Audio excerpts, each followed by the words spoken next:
Okay, so welcome to one more subject. So ఇదేంటంటే మనము thoughts ఇక్కడ మనం ఏం చూస్తామంటే థాట్స్ అనేది చూస్తాం అనమాట. ఈ సబ్జెక్ట్ పేరు లా of thoughts. LLB first year Osmania university 3 year degree వాళ్ళకి ఇది వన్ ఆఫ్ ద సబ్జెక్ట్ అండి మీకు ఫస్ట్ సెమిస్టర్లో. అయితే ఇక్కడ థాట్స్ అనేది బేసికల్గా మీ లైఫ్లో మీరు బహుశా ఇదే ఫస్ట్ టైం మీరు వింటుండొచ్చు అనమాట. ఎందుకంటే థాట్స్ అనేది సాధారణంగా మనము ఇప్పటివరకు లైఫ్లో ఎప్పుడు అంత ఈజీగా దీన్ని ఎన్కౌంటర్ చేయలేకపోయిండొచ్చు లైఫ్లో ఈ పదాన్ని. సో థాట్స్ అంటే ఏంటిదంటే ఇది ఒక లాటిన్ వర్డ్ అన్నమాట. లాటిన్ వర్డ్ అండ్ ఎస్పెషల్గా మీకు థాట్స్ వచ్చేసరికి ఏంటంటే సివిల్ కేసెస్కి సంబంధించిన విషయాలన్నిటినీ మీకు థాట్స్ కిందకి తీసుకొచ్చామన్నమాట. మీరు సివిల్ కేసు సంబంధించిన ప్రతి విషయాన్ని. అయితే దీని గురించి ఒక్కొక్క యూనిట్లో ఉన్న టాపిక్స్ మీకు చెప్పుకుంటూ పోతాను. అందులో భాగంగా నేను ఫస్ట్ యూనిట్ తీసుకుంటున్నాను అండి. ఫస్ట్ యూనిట్లో మీకు ఫస్ట్ టాపిక్ వచ్చేసరికి మీకు nature of law of thoughts అని ఉందన్నమాట. Nature of law of thought అంటే ఏంటంటే the word thought comes from Latin word. ఏంటంటే లాటిన్ వర్డ్ ఏంటంటే మీకు అది థాటమ్.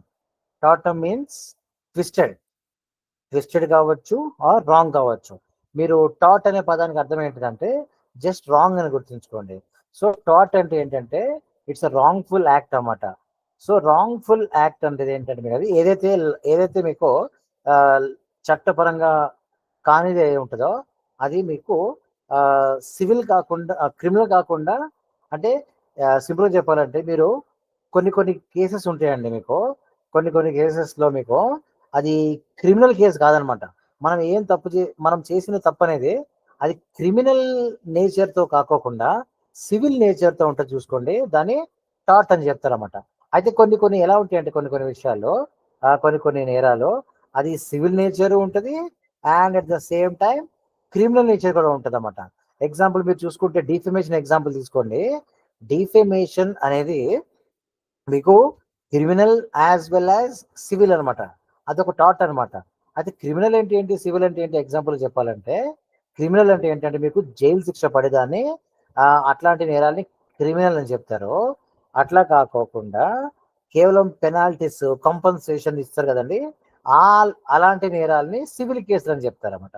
సో రెండింటికి పనిష్మెంట్ ఒకటే కాదండి, డిఫరెన్స్ ఇంకా చాలా రకాలుగా డిఫరెన్స్ ఉంటుంది. కాకపోతే మీరు ఇప్పుడే ఫస్ట్ సెమిస్టర్లో ఉన్నారు కాబట్టి మెయిన్ డిఫరెన్స్ ఒకటి చూసుకోండి. ఆ మెయిన్ డిఫరెన్స్ ఏంటిది అంటే ఏదైతే తప్పు చేయడం వల్ల నువ్వు జైలుకి వెళ్తావో వాటిని క్రిమినల్ అఫెన్స్లు అని చెప్తారన్నమాట. సో దేనివల్ల అయితే నువ్వు జైలుకి వెళ్ళకోకుండా నువ్వు పెనాల్టీ కడతావో నువ్వు దాన్ని సివిల్ కేసు అని చెప్తారన్నమాట. కంపన్సేషన్ కట్టడము లేకపోతే పెనాల్టీ కట్టడము, సో ఇట్లాంటివి వచ్చే అన్నిటిని మీకు దేని కిందకి వస్తాయంటే మీకు వాటిని సివిల్ కేసులో థాట్ అని కూడా చెప్తారు. అదేవిధంగా మీరు కాంట్రాక్ట్ కూడా మీరు చూసుకోండి. కాంట్రాక్ట్ కూడా ఎవరన్నా కాంట్రాక్ట్స్ బ్రీచ్ చేశారనుకోండి, బ్రీచ్ చేసి ఏం చేస్తారు, కాంట్రాక్ట్ బ్రీచ్ చేసి మీరు చదువుకున్నారు కదా, ఆ కాంట్రాక్ట్ ఏమో తప్పు చేస్తే జైలు వేస్తారా వేయరన్నమాట. దానికి ఏముంటుంది పనిష్మెంట్ అని చెప్తే మీకు పెనాల్టీస్ ఉంటాయి అన్నమాట. మీకు రకరకాల రెమెడీస్ ఉన్నాయి. One of the remedy is compensation మీరు పే చేయాలన్నమాట. అదే థాట్ కూడా ఏంటిదంటే వన్ ఆఫ్ ద సివిల్ నేచర్తో కూడుకున్న తప్పులు అనమాట. అదే థాట్ అని మీరు అది గుర్తుంచుకోండి. అయితే థాట్ అనేది సివిల్ బ్రాంచ్లో సివిల్ బ్రాంచ్కి సంబంధించిన ఇది వన్ ఆఫ్ ద సబ్జెక్ట్ అన్నమాట మీకు. అయితే ఇక్కడ మీకు రెమెడీస్ అనేది సివిల్ నేచర్ తగ్గట్టుగా ఉంటుంది అన్నమాట. సో థాట్ అనే పదానికి మీకు ఎగ్జాంపుల్ చెప్పాం కదండి, మిమ్మల్ని ఎవరైనా బండితో గుద్దినా కానీ అది థాట్ అని చెప్తారన్నమాట. అంటే బండితో గుద్దిన తర్వాత నేచర్ బట్టి చిన్న దెబ్బలో లేకపోతే పెద్ద దెబ్బలు అని చెప్పి దాన్ని బట్టి అది మిమ్మల్ని థాట్ అని చెప్తారన్నమాట. సో ఇక్కడ మీకు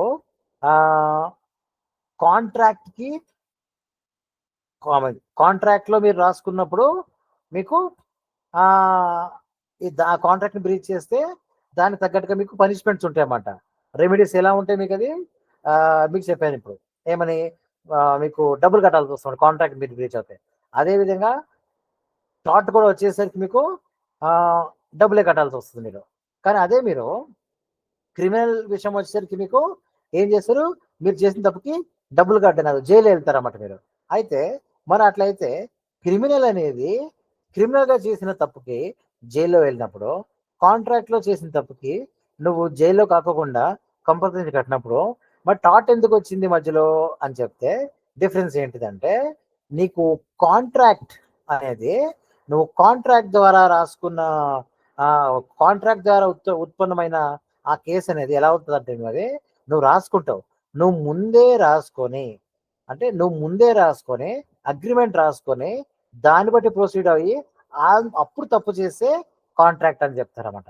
అలా కాకోకుండా నీకు డైరెక్ట్గా నువ్వు ఏమీ రాసుకోకుండా ఎట్లాంటి కాంట్రాక్ట్ లేకోకుండా ఆ టైంలో తప్పు జరిగినప్పుడు, ఎగ్జాంపుల్ బండి జారి పడిపోయినప్పుడు, లేకపోతే నీది షాప్ ఉంది, నీ షాప్లో వెట్ ఫ్లోర్ ఉందన్నమాట. నీ షాప్లో వెట్ ఫ్లోర్ ఉన్నప్పుడు ఆ వెట్ ఫ్లోర్లో నువ్వు జారి పడిపోయినప్పుడు అది కూడా మీకు టాట్ కిందకు వస్తుంది అన్నమాట. అదే కాంట్రాక్ట్ అయితే మీరు ముందే రాసుకుంటారన్నమాట.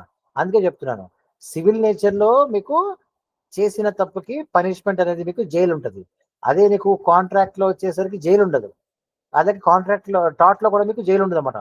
మరి అలాంటప్పుడు జైలు లేని టాట్కి జైలు లేని కాంట్రాక్ట్కి డిఫరెన్స్ ఏంటిదంటే, ఐ మీన్ జైలు లేని కాంట్రాక్ట్లో మీరు ముందే అగ్రిమెంట్ రాసుకుంటారు అన్నమాట.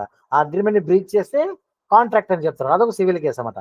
అలా కాకోకుండా ఎలాంటి అగ్రిమెంట్ లేకుండా నువ్వు న్యాచురల్గా తప్పు చేస్తావు చూసావు మరి, దేంతో అయితే నీ బాధ్యతతో కూడుకుంటుందో, అంటే ఒక షాప్లో వెట్ ఫ్లోర్ అనేది నువ్వు మెయింటైన్ చేయకూడదు అన్నమాట, జనాలు పడిపోతారు కాబట్టి అది నీ బాధ్యత అన్నమాట. నీ బాధ్యతతో కూడుకున్న పనులని ఆ బాధ్యతతో నువ్వు ప్రవర్తించుకోకుండా, అది ఇండివిజువల్గా కావచ్చు సోషల్గా కావచ్చు, ఆ బాధ్యతతో నువ్వు బిహేవ్ చేయకుండా ఉన్నప్పుడు, పిచ్చిగా బిహేవ్ చేసినప్పుడు, తప్పుగా బిహేవ్ చేసినప్పుడు దాంతో వచ్చిన అవుట్పుటే మీకు టాట్ అవుతుంటుంది అన్నమాట మీకు. సో ఓకే అండి, సో మీకు ఇప్పుడు టాట్కి, క్రైమ్కి, కాంట్రాక్ట్కి ఈ మూడింటికి మీకు డిఫరెన్స్ అనేది చాలా క్లియర్గా తెలిసే ఉండొచ్చు అన్నమాట. దట్ ఈస్ ద డిఫరెన్స్ అన్నమాట, టాట్ versus crime versus and contract అన్నమాట. సో క్రైమ్లో మాత్రం మీకు జైలు ఉంటుంది, టాట్కి ఇంకా కాంట్రాక్ట్ మీకు జైలు ఉండదు అనమాట. That's it. So next, law of టాట్ deals with civil wrongs, not criminal offence అన్నమాట. మెయిన్ ఏమేముందండి, కంపన్సేషన్ ఉందన్నమాట. ఎక్కడ దొరుకుతుంది నీకు, సివిల్ కోర్టులో దొరుకుతుంది అన్నమాట అది. సో టాట్కి సంబంధించిన నీకు పనిష్మెంట్స్ ఆర్ కేసులు ఫైల్ చేయడం అనేది నీకు సివిల్ కోర్టులో జరుగుతుంటుంది అన్నమాట. ఎగ్జాంపుల్ ఆఫ్ టాట్స్ ఏమున్నాయండి, అర్ధరాత్రి పూట గట్టిగా మ్యూజిక్ పెట్టుకొని వింటారు డిస్టర్బ్ చేస్తారు కదా, అది కూడా టాటే అవుతుంది. డిఫెమేషన్, మీ మీద తప్పుడు వార్తలు రాస్తుంటారు కదండి, అది కూడా టాటే అవుతుంది. నెగ్లిజెంట్ అన్నమాట, నువ్వు నెగ్లిజెంట్గా ఉండి వేరే వాళ్ళకి దెబ్బలు కానీ గాయాలు కానీ కారణమయ్యావనుకో అది కూడా టాటే అంటారు. నెక్స్ట్, ట్రెస్ పాస్ ఉంటుంది కదండి, నీకు ఎవడో డబ్బులు ఇవ్వాలని చెప్పి, లేకపోతే నీకు వేరే వాడు మాట తప్పాడని చెప్పేసి నువ్వు ఊరికి ఇంటికి వెళ్ళిపోతావు కదా తెలియకోకుండా హీరోలాగా, అలాంటి పని చేస్తే కూడా నీకు ట్రెస్ పాస్ అంటారు అన్నమాట. నీకు అది నువ్వు ఎట్టి పరిస్థితుల్లో నీకు అప్పు తీర్చాల్సిన వ్యక్తి ఉన్నా కానీ, లేకపోతే ఇంకోటి ఏమున్నా కానీ, నువ్వు అట్లాంటి సందర్భంలో డైరెక్ట్గా ఇంటికి వెళ్ళిపోయావు అనుకున్నది, నీకు అప్పులు తీరకపోగా ఎక్స్ట్రా నీ మీద కేసు పడుతుంటుంది అన్నమాట. అది క్రిమినల్ కేసు పడుతుంది, దాంతోపాటు ట్రెస్ పాస్ అనేది మీకు సివిల్ కేసు పడుతుంది. అదే ట్రెస్ పాస్ అంటే నా ఇంట్లోకి ఎవరైనా వచ్చినప్పుడు అది క్రిమినల్ కేసు లేకపోతే సివిల్ కేసు ఎట్లా అవుతుందని చెప్తే, నువ్వు ఇంటికి వెళ్ళిన తర్వాత వాళ్ళు బెదిరిస్తావు కదా, నువ్వు ఇంటికి వెళ్ళి బెదిరించిన తర్వాత వాళ్ళు భయపడతారు కదా, వాళ్ళ మనసుని నువ్వు గాయపరిచినందుకు, వాళ్ళ గుండెని వేగం పెంచినందుకు, నువ్వు భయపెట్టినందుకు నువ్వు కంపన్సేషన్ పే చేయాల్సిందే. గుర్తుంచుకోండి, నువ్వు చట్టాన్ని చేతిలో తీసేసుకోవడము, నాకు డబ్బులు ఇవ్వాలి కదా అని నేను రుబాబు చేస్తాను, లేకపోతే నాకు న్యాయం జరగాలి కదా అని చెప్పి నేను బరోబర్ ఇంటికి వెళ్ళిపోతాను చెప్పేసి హీరోలుగా బిహేవ్ చేసావనుకో, నువ్వు తీసుకెళ్ళి civil case plus criminal case రెండు పడతాయి అన్నమాట నీకు. సో ఏం చేయాలి అప్పుడు, నీకేమైనా ఇబ్బంది ఉంటే డైరెక్ట్గా వెళ్ళి పోలీస్ స్టేషన్కి వెళ్ళి చట్టపరంగా నువ్వు దాన్ని సాల్వ్ చేసుకోవాల్సిందే, కానీ నీ ఇష్టం వచ్చినట్టు సాల్వ్ చేసుకుంటే నీకు అది కుదరదు. సో నెక్స్ట్, అది థాట్ అన్నమాట. సో చాలా వరకు గుర్తుంచుకోండి, క్రిమినల్ కేసులో కూడా మీకు టాట్ ఉంటుంది. టాట్ ఎప్పుడు కూడా మీకు చాలా వరకు కలిపి ఉంటుంది అన్నమాట మీకు. అంటే ఏదైనా ఇష్యూ జరిగినప్పుడు, అంటే ఎగ్జాంపుల్ యాక్సిడెంట్ తీసుకోండి. ఇప్పుడు మీకు యాక్సిడెంట్ జరిగిన తర్వాత మీకు మనిషి చనిపోతే ఓ పక్కన క్రిమినల్ కేసు పడుతుంది, అండ్ కంపన్సేషన్కి సివిల్ కేసు కూడా పడుతుంది అన్నమాట. మీకు రెండు ఉంటాయి అన్నమాట మీకు. సో ఒకేసారి civil case and criminal case రెండు పడవచ్చు మీరు చేసిన ఈ యొక్క తప్పు బట్టి అనమాట. సో నెక్స్ట్, టార్ట్ అనేది it is based on fault or negligence అనమాట. అంటే ఈ టార్ట్ అనేది నువ్వు నెగ్లిజెంట్గా అయినా క్రియేట్ చేసుకోవచ్చు, లేకపోతే నువ్వు చేసిన ఫాల్ట్ బట్టి అయినా ఉండొచ్చు అన్నమాట. సపోజ్ నువ్వు చూసుకోండి, ఇప్పుడు tart arises when persons wrongful act, నువ్వు చేసిన ఒక పని బట్టి, లేకపోతే యాక్ట్ ఆర్ ఒమిషన్ అన్నమాట. అయితే ఒక పదం మీరు గుర్తుంచుకోండి, యాక్ట్ ఒకటి ఉంటుంది అండ్ ఒమిషన్ ఒకటి ఉంటుంది అన్నమాట. యాక్ట్ అంటే ఏంటి, ఒమిషన్ అంటే ఏంటి అని మనం చూద్దాం ఒకసారి.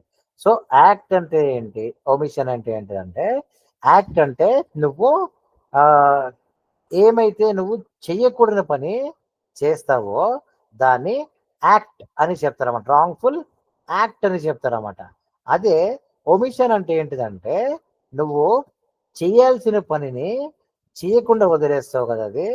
సో చేయాల్సిన పని నువ్వు చేయకుండా వదిలేసినా అది కూడా తప్పే అవుతుంది అన్నమాట. So act or omission, act అంటే నువ్వు చేయకూడని పని చేసినట్టు, అది తప్పు అవుతుంది. ఒమిషన్ అంటే ఏంటంటే చేయాల్సిన పని చేయకుండా వదిలేసినట్టు, సో అది కూడా నీకు తప్పే అవుతుంది అన్నమాట. So next, it rests on principle of fault అనమాట. సో టార్ట్ లయబిలిటీ మనం చూసుకున్న తర్వాత మీకు ఇంటెన్షనల్గా చేసిన, నెగ్లిజెంట్గా చేసిన రెండు తప్పే అవుతుంది అనమాట. ఇంటెన్షనల్ థాట్స్ అంటే ఏంటంటే రాంగ్ కమిటెడ్ డెలిబరేట్లీ, నువ్వు కావాలని చెప్పి చేస్తావు కదా. ఏంటిది అది, అసాల్ట్. అసాల్ట్ అంటే ఏంటిదంటే నువ్వు వేరే వాళ్ళ మీద చేతులు లేపడం, కొట్టడానికి కోసం చేతులు లేపుతావు కదా నువ్వు దాన్ని, కొట్టడం కోసం చేతులు లేపుతావు దాన్ని అసాల్ట్ అంటారు. చేతులు లేపినంత కొట్టేసావు అనుకో నువ్వు, దాన్ని బ్యాటరీ అంటారన్నమాట. అంటే అసాల్ట్ అంటే నువ్వు కేవలం చేతి మాత్రమే లేపుతావు అన్నమాట, సో దాన్ని అసాల్ట్ అని చెప్తారన్నమాట. అండ్ బ్యాటరీ అంటే లేపిన చేతిని కొట్టడం అనమాట. అయితే ఇంటెన్షనల్ థాట్స్ అంటే ఏంటిది అంటే, నువ్వు కావాలని చెప్పి అసాల్ట్ చేస్తావు, బ్యాటరీ చేస్తావు, లేకపోతే ఫాల్స్గా ఇంప్రిజన్మెంట్, నువ్వు గదిలో బంధించినా ఇది ఇంప్రిజన్మెంట్, పోలీసులు జైల్లో బంధించినా కావాలని చెప్పి అది కూడా ఫాల్స్ ఇంప్రిజన్మెంట్ అనమాట. అయితే ఈ ఇంటెన్షనల్ థాట్స్ లో అసాల్ట్, నువ్వు వేరే వాడి మీద చెయ్యి లేపినా కానీ తప్పే. ఎందుకంటే అందులో తప్పేముంది, చెయ్యి లేపితే గాల్లో ఉంది కదని చెప్తే, నువ్వు లేపిన చేయబట్టి అవతల వాళ్ళు భయపడ్డారు, వాళ్ళ గుండె వేగం పెరిగింది, వాళ్ళు చాలా స్ట్రెస్కి గురయ్యారన్నమాట. నువ్వు దానికి కూడా డబ్బులు కట్టాలి, దానికి కూడా కేసు వేయచ్చన్నమాట. సో చట్టం అనేది ఒక వ్యక్తిని అంత ఆ రేంజ్లో కాపాడడానికి ప్రయత్నం చేస్తుంటుంది అన్నమాట. అసాల్ట్, నువ్వు అసాల్ట్ చెయ్యి లేపి కొట్టకపోయినా కానీ అసాల్ట్ చేసినా నీ మీద కేసు పడుతుంది. ఆడవాళ్ళ మీద చేస్తే బరోబర్ ఇంకొంచెం బెటర్ కేసు పడతామని మీకు. సో బ్యాటరీ అని డైరెక్ట్ కొట్టామన్నమాట. అవి కూడా మీకు ఇంటెన్షనల్ థాట్స్ అన్నమాట. నెగ్లిజెంట్ థాట్స్ అంటే ఏంటంటే, మీరు రోడ్డు మీద యాక్సిడెంట్ చేస్తారు కదా, రోడ్డు మీద యాక్సిడెంట్ చేయడము, లేకపోతే డాక్టర్ సర్జరీ చేస్తున్నప్పుడు చేస్తారు కదా, మెడికల్ నెగ్లిజెన్స్ అన్నమాట. అవి నెగ్లిజెంట్ థాట్స్ అనమాట. సో ఇంటెన్షనల్ థాట్స్ ఒకటి ఉంటుంది, నెగ్లిజెంట్ థాట్స్ అనేది ఇంకోటి ఉంటుంది అన్నమాట. సో ఈ based on the fault, based on the negligence మీరు అబ్జర్వ్ చేసుకుంటే మీకు ఈ రెండు అనేది మీరు తీసుకోవచ్చు అన్నమాట. నెక్స్ట్ ఈ ఇది ఓకే, మీకు పైన చెప్పేసి కదండి, civil wrong, contract wrong and criminal wrong అనమాట. ఇది మీరు చెప్పేసారు కదా. మీరు థాట్స్ అనేది సాధారణంగా వచ్చేసరికి ఇట్స్ అ ప్రైవేట్ డిస్ప్యూట్స్ అన్నమాట. ప్రైవేట్ డిస్ప్యూట్స్ అంటే ఏంటిది అర్థం అంటే, ప్రైవేట్ డిస్ప్యూట్స్ అంటే ఏంటంటే అది ఒక వ్యక్తికి ఇంకొక వ్యక్తికి మధ్యలో ఉన్న ఇష్యూ మాత్రమే అనమాట ప్రైవేట్ డిస్ప్యూట్ అంటే. మరి ప్రైవేట్ డిస్ప్యూట్ కాకుండా ఇంకేముంటది అంటే, ఇంకోటి నువ్వు క్రైమ్ చేస్తావు కదా, ఒక్కొక్కసారి నువ్వు నేరం చేసినప్పుడు, నువ్వు ఎప్పుడైతే నువ్వు క్రైమ్ చేస్తావో, నేరం చేసినప్పుడు, అది ఎప్పుడు కూడా దొంగ మర్డర్ చేసినా కానీ, లేకపోతే ఇంకోటి రేప్ చేసినా కానీ వాటిని ప్రైవేట్ డిస్ప్యూట్ అని చెప్పారన్నమాట. అది నీకు వేరే వ్యక్తికి మధ్యలో ఉండదన్నమాట. అది నువ్వు క్రైమ్ చేస్తే అది ప్రైవేట్ డిస్ప్యూట్ కాదు, అది పబ్లిక్ డిస్ప్యూట్ అవుతుంది అన్నమాట. పబ్లిక్ డిస్ప్యూట్ అంటే ఏంటంటే they are known as offence against state అని చెప్తారన్నమాట. నువ్వు ఎప్పుడైతే మర్డర్ చేస్తావో నువ్వు దేశానికి వ్యతిరేకంగా వెళ్ళినట్టే, నువ్వు దేశానికి వ్యతిరేకంగా వెళ్ళినట్టే కానీ నువ్వు ఎప్పుడు కూడా ప్రైవేట్ నువ్వు ఒక వ్యక్తిని చంపేస్తే ఆ వ్యక్తి ఇంకా నీకు మాత్రమే సమస్య కాదు, అది ఒక దేశానికి సంబంధించిన సమస్య అనమాట. అందుకే మీకు ఏదైనా కేసు పెట్టినప్పుడు ఏం చెప్తారు? మీకు కేసు పెట్టినప్పుడు ఏదైనా so and so person versus state of Telangana అని చెప్తారన్నమాట. సో దొంగతనాలు, మర్డర్లు, లేకపోతే ఇంకా ఇలాంటి పెద్ద పెద్ద క్రైమ్స్ చేసినప్పుడు వాటిని ప్రైవేట్ కేసులు అని చెప్పారన్నమాట. మీకు వాటిని ఏమంటారు అంటే అఫెన్స్ అగేన్స్ట్ ద స్టేట్ అని చెప్తారన్నమాట. ఓకే అండి. So next remedial in nature. టాట్ వచ్చేసరికి మీకు అది ద పర్పస్ ఆఫ్ టాట్ law is to provide a remedy, not to impose a penalty అన్నమాట. ఈ టాట్ యొక్క నేచరే అది ఉంటుందండి. మీకు పెనాల్టీ ఇవ్వరు, మీకు రెమెడీ మాత్రమే ఇస్తారన్నమాట. ఆ రెమెడీస్ ఏముంటాయి మీకు?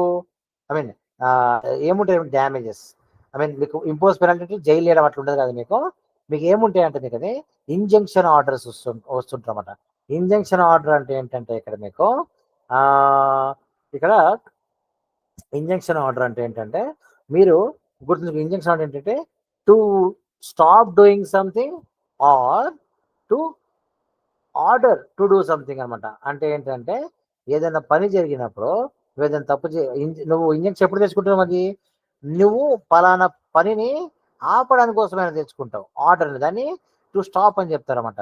అదే ఇంకో ఇంజంక్షన్ ఉంటుంది అన్నమాట. అదేంటంటే అవతల వ్యక్తి చేయలేని పని, చేయకుండా ఆగిపోయిన పని నువ్వు చేయమని చెప్తామట. ఆర్డర్ తెచ్చుకుంటే కోర్టు నుంచి అమ్మటం, అది దాన్ని కూడా ఇంజంక్షన్ చెప్తారన్నమాట.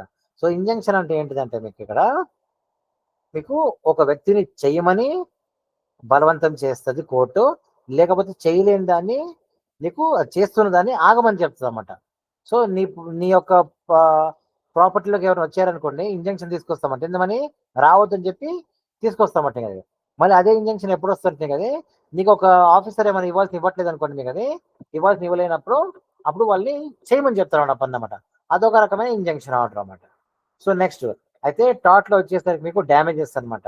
ఎట్లా వస్తుంది మీకు అది మానిటరీ కంపన్సేషన్ అన్నమాట. ఇది చెప్పే కదండి, మీకు ఏమొస్తుంది? కంపన్సేషన్ అడుగుతారు అన్నమాట మీకు టాట్ లో మాత్రం. సో అది కైండ్ ఆఫ్ పెనాల్టీ, దీని నేను పెనాల్టీ అని చెప్తున్నాను. సో మీకు ఏదైనా తప్పు చేసినప్పుడు మీకు మానిటరీ కంపన్సేషన్ ఇప్పిస్తామన్నమాట.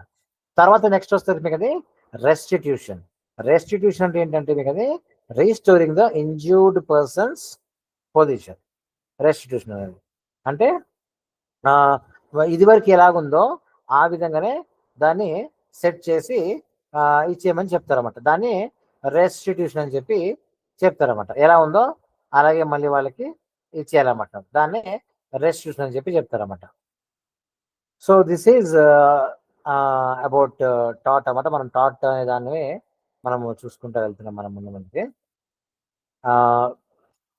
ఎలా ఉందండి మన రెమెడీస్? మనకి డ్యామేజెస్ ఒకటి ఉంది, ఇంజంక్షన్ ఒకటి ఉంది, అండ్ దెన్ రెస్టిట్యూషన్ అని ఇంకోటి ఉంది అన్నమాట మీకు.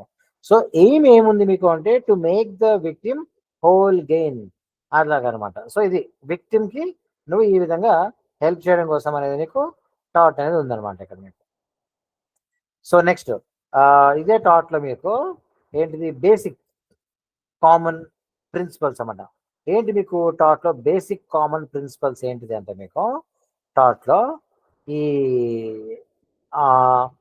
ఇట్ ఈస్ ఎక్కడి నుంచి వచ్చింది మీకు ఇది అంటే ఇది సాధారణంగా మనం టాట్ అనేది ఎక్కడ తీసుకున్నామంటే ఇంగ్లీష్ కామన్ లా అనేది తీసుకున్నామన్నమాట మనం అది. సో ఇంగ్లీష్ కామన్ లా అంటే ఏంటంటే ఇప్పుడు బ్రిటిష్ లో ఏమైతుందంటే అండి మీకు అది కామన్ లా ఉంటుంది అన్నమాట. కామన్ లా అంటే ఏంటంటే వాళ్ళు చట్టం అనేది ఇంతకు ముందు జరిగిన ప్రీవియస్ కేసెస్ లో సంబంధించిన ఆ కేస్ లాస్ అన్నమాట. అంటే కేసు నుంచి వచ్చిన కొన్ని ప్రిన్సిపల్స్ ని రూల్స్ ని తీసుకొని వీళ్ళు ఏం చేస్తారంటే దాన్నే వీళ్ళు చట్టంగా వాడుకుంటారు అన్నమాట. అయితే టాట్ అనేది కూడా మీకు ఏంటంటే ఇంగ్లీష్ కామన్ లా నుంచి రావడం జరిగింది అన్నమాట. Next it is largely judge made law అనమాట. అంటే టాట్స్ కి మన దేశంలో ఒక పలానా చట్టం అంటూ లేదండి, అంటే పలానా యాక్ట్ అంటూ లేదన్నమాట. ఇప్పుడు కాన్స్టిట్యూషన్ చూసుకోండి, మనకి ఉంది, బుక్ ఉందన్నమాట, దాంట్లో సెక్షన్స్ ఉన్నాయి. అదే విధంగా ఒకసారి ఇప్పుడు మీరు కాంట్రాక్ట్స్ తీసుకోండి, అదొక యాక్ట్ ఉంది, దాని తగ్గట్టు మీరు చేసుకోవచ్చు అన్నమాట. అదేవిధంగా ఇప్పుడు నువ్వు టాట్కి వచ్చేసరికి మాత్రం నీకు అట్లాంటివి ఏం లేదనమాట. నీకు టాట్కి ఎట్లాంటి పుస్తకము లేదు.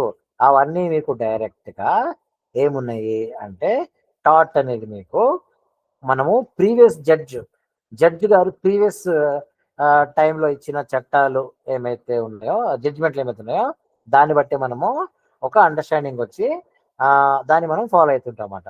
Those are judge made laws అనమాట. టాట్స్ అనేవి మీకు ఎప్పుడు కూడా judge made laws, judicial decisions అనమాట మనకి అది.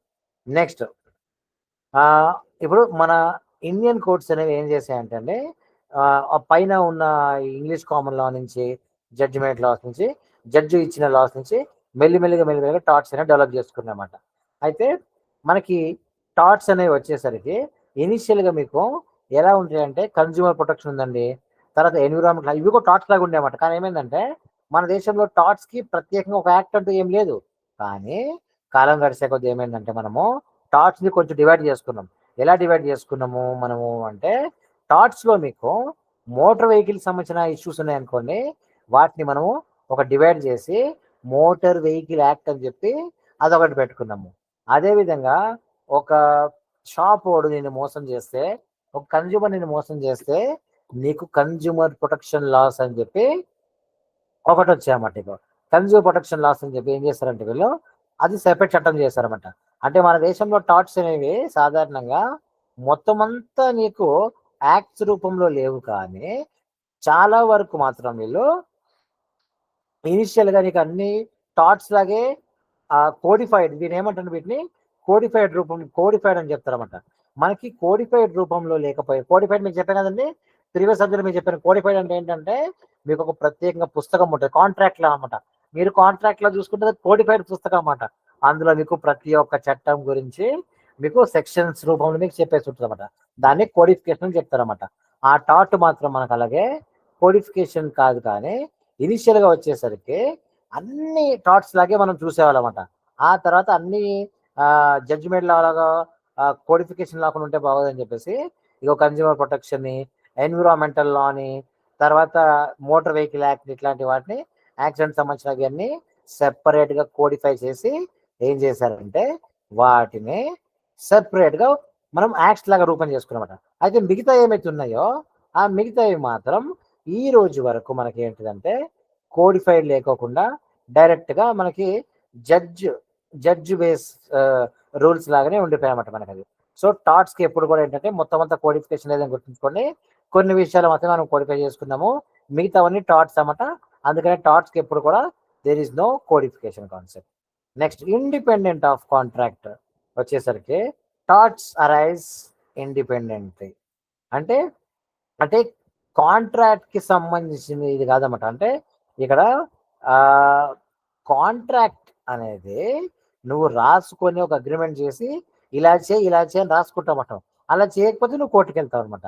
అదేవిధంగా నీకు ఈ యొక్క టాట్ వచ్చేసరికి ఏమైందంటే కానీ కాంట్రాక్ట్ లేకపోయినా కానీ అది నీ బాధ్యత అన్నమాట.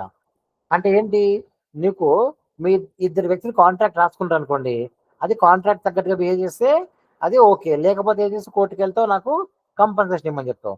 మరి కాంట్రాక్ట్లో టాట్ ఎలా అడుగుతావు నువ్వు? టాట్లో ఉన్న మిస్టేక్స్ ఏముంటాయి అంటే, మరి కాంట్రాక్ట్లో నువ్వు కాంట్రాక్ట్ రాసుకున్న తర్వాత నీకు ఒక బాధ్యత ఏర్పడుతుంది అన్నమాట. నువ్వు రాసుకున్న కాంట్రాక్ట్ బట్టి నీకు ఒక బాధ్యత ఏర్పడుతుంది కాబట్టి ఆ బాధ్యత బట్టి నువ్వు పని చేయాల్సి వస్తుంది. మరి టాట్లో నీకు కాంట్రాక్ట్ రాసుకోకపోతే నీకు ఏం బాధ్యత ఉందని చెప్పి నువ్వు పని చేయడానికి అని చెప్తే you have legal duty vote to the society అని చెప్తారన్నమాట. అంటే ఏంటి, మీకు సొసైటీకి గుర్తుంచుకోండి, మనకంటూ ఒక బాధ్యత ఉందన్నమాట సొసైటీలో. మనకు బాధ్యత ఉంటుంది సొసైటీలో. అది ఏంటిదంటే నువ్వు డ్యూటీ ఆఫ్ కేర్ తీసుకోవాలి. పెడెస్ట్రియన్స్ ఉంటారు అనుకోండి కదా, a driver who injures pedestrian owes duty of care even though there is no contract between them.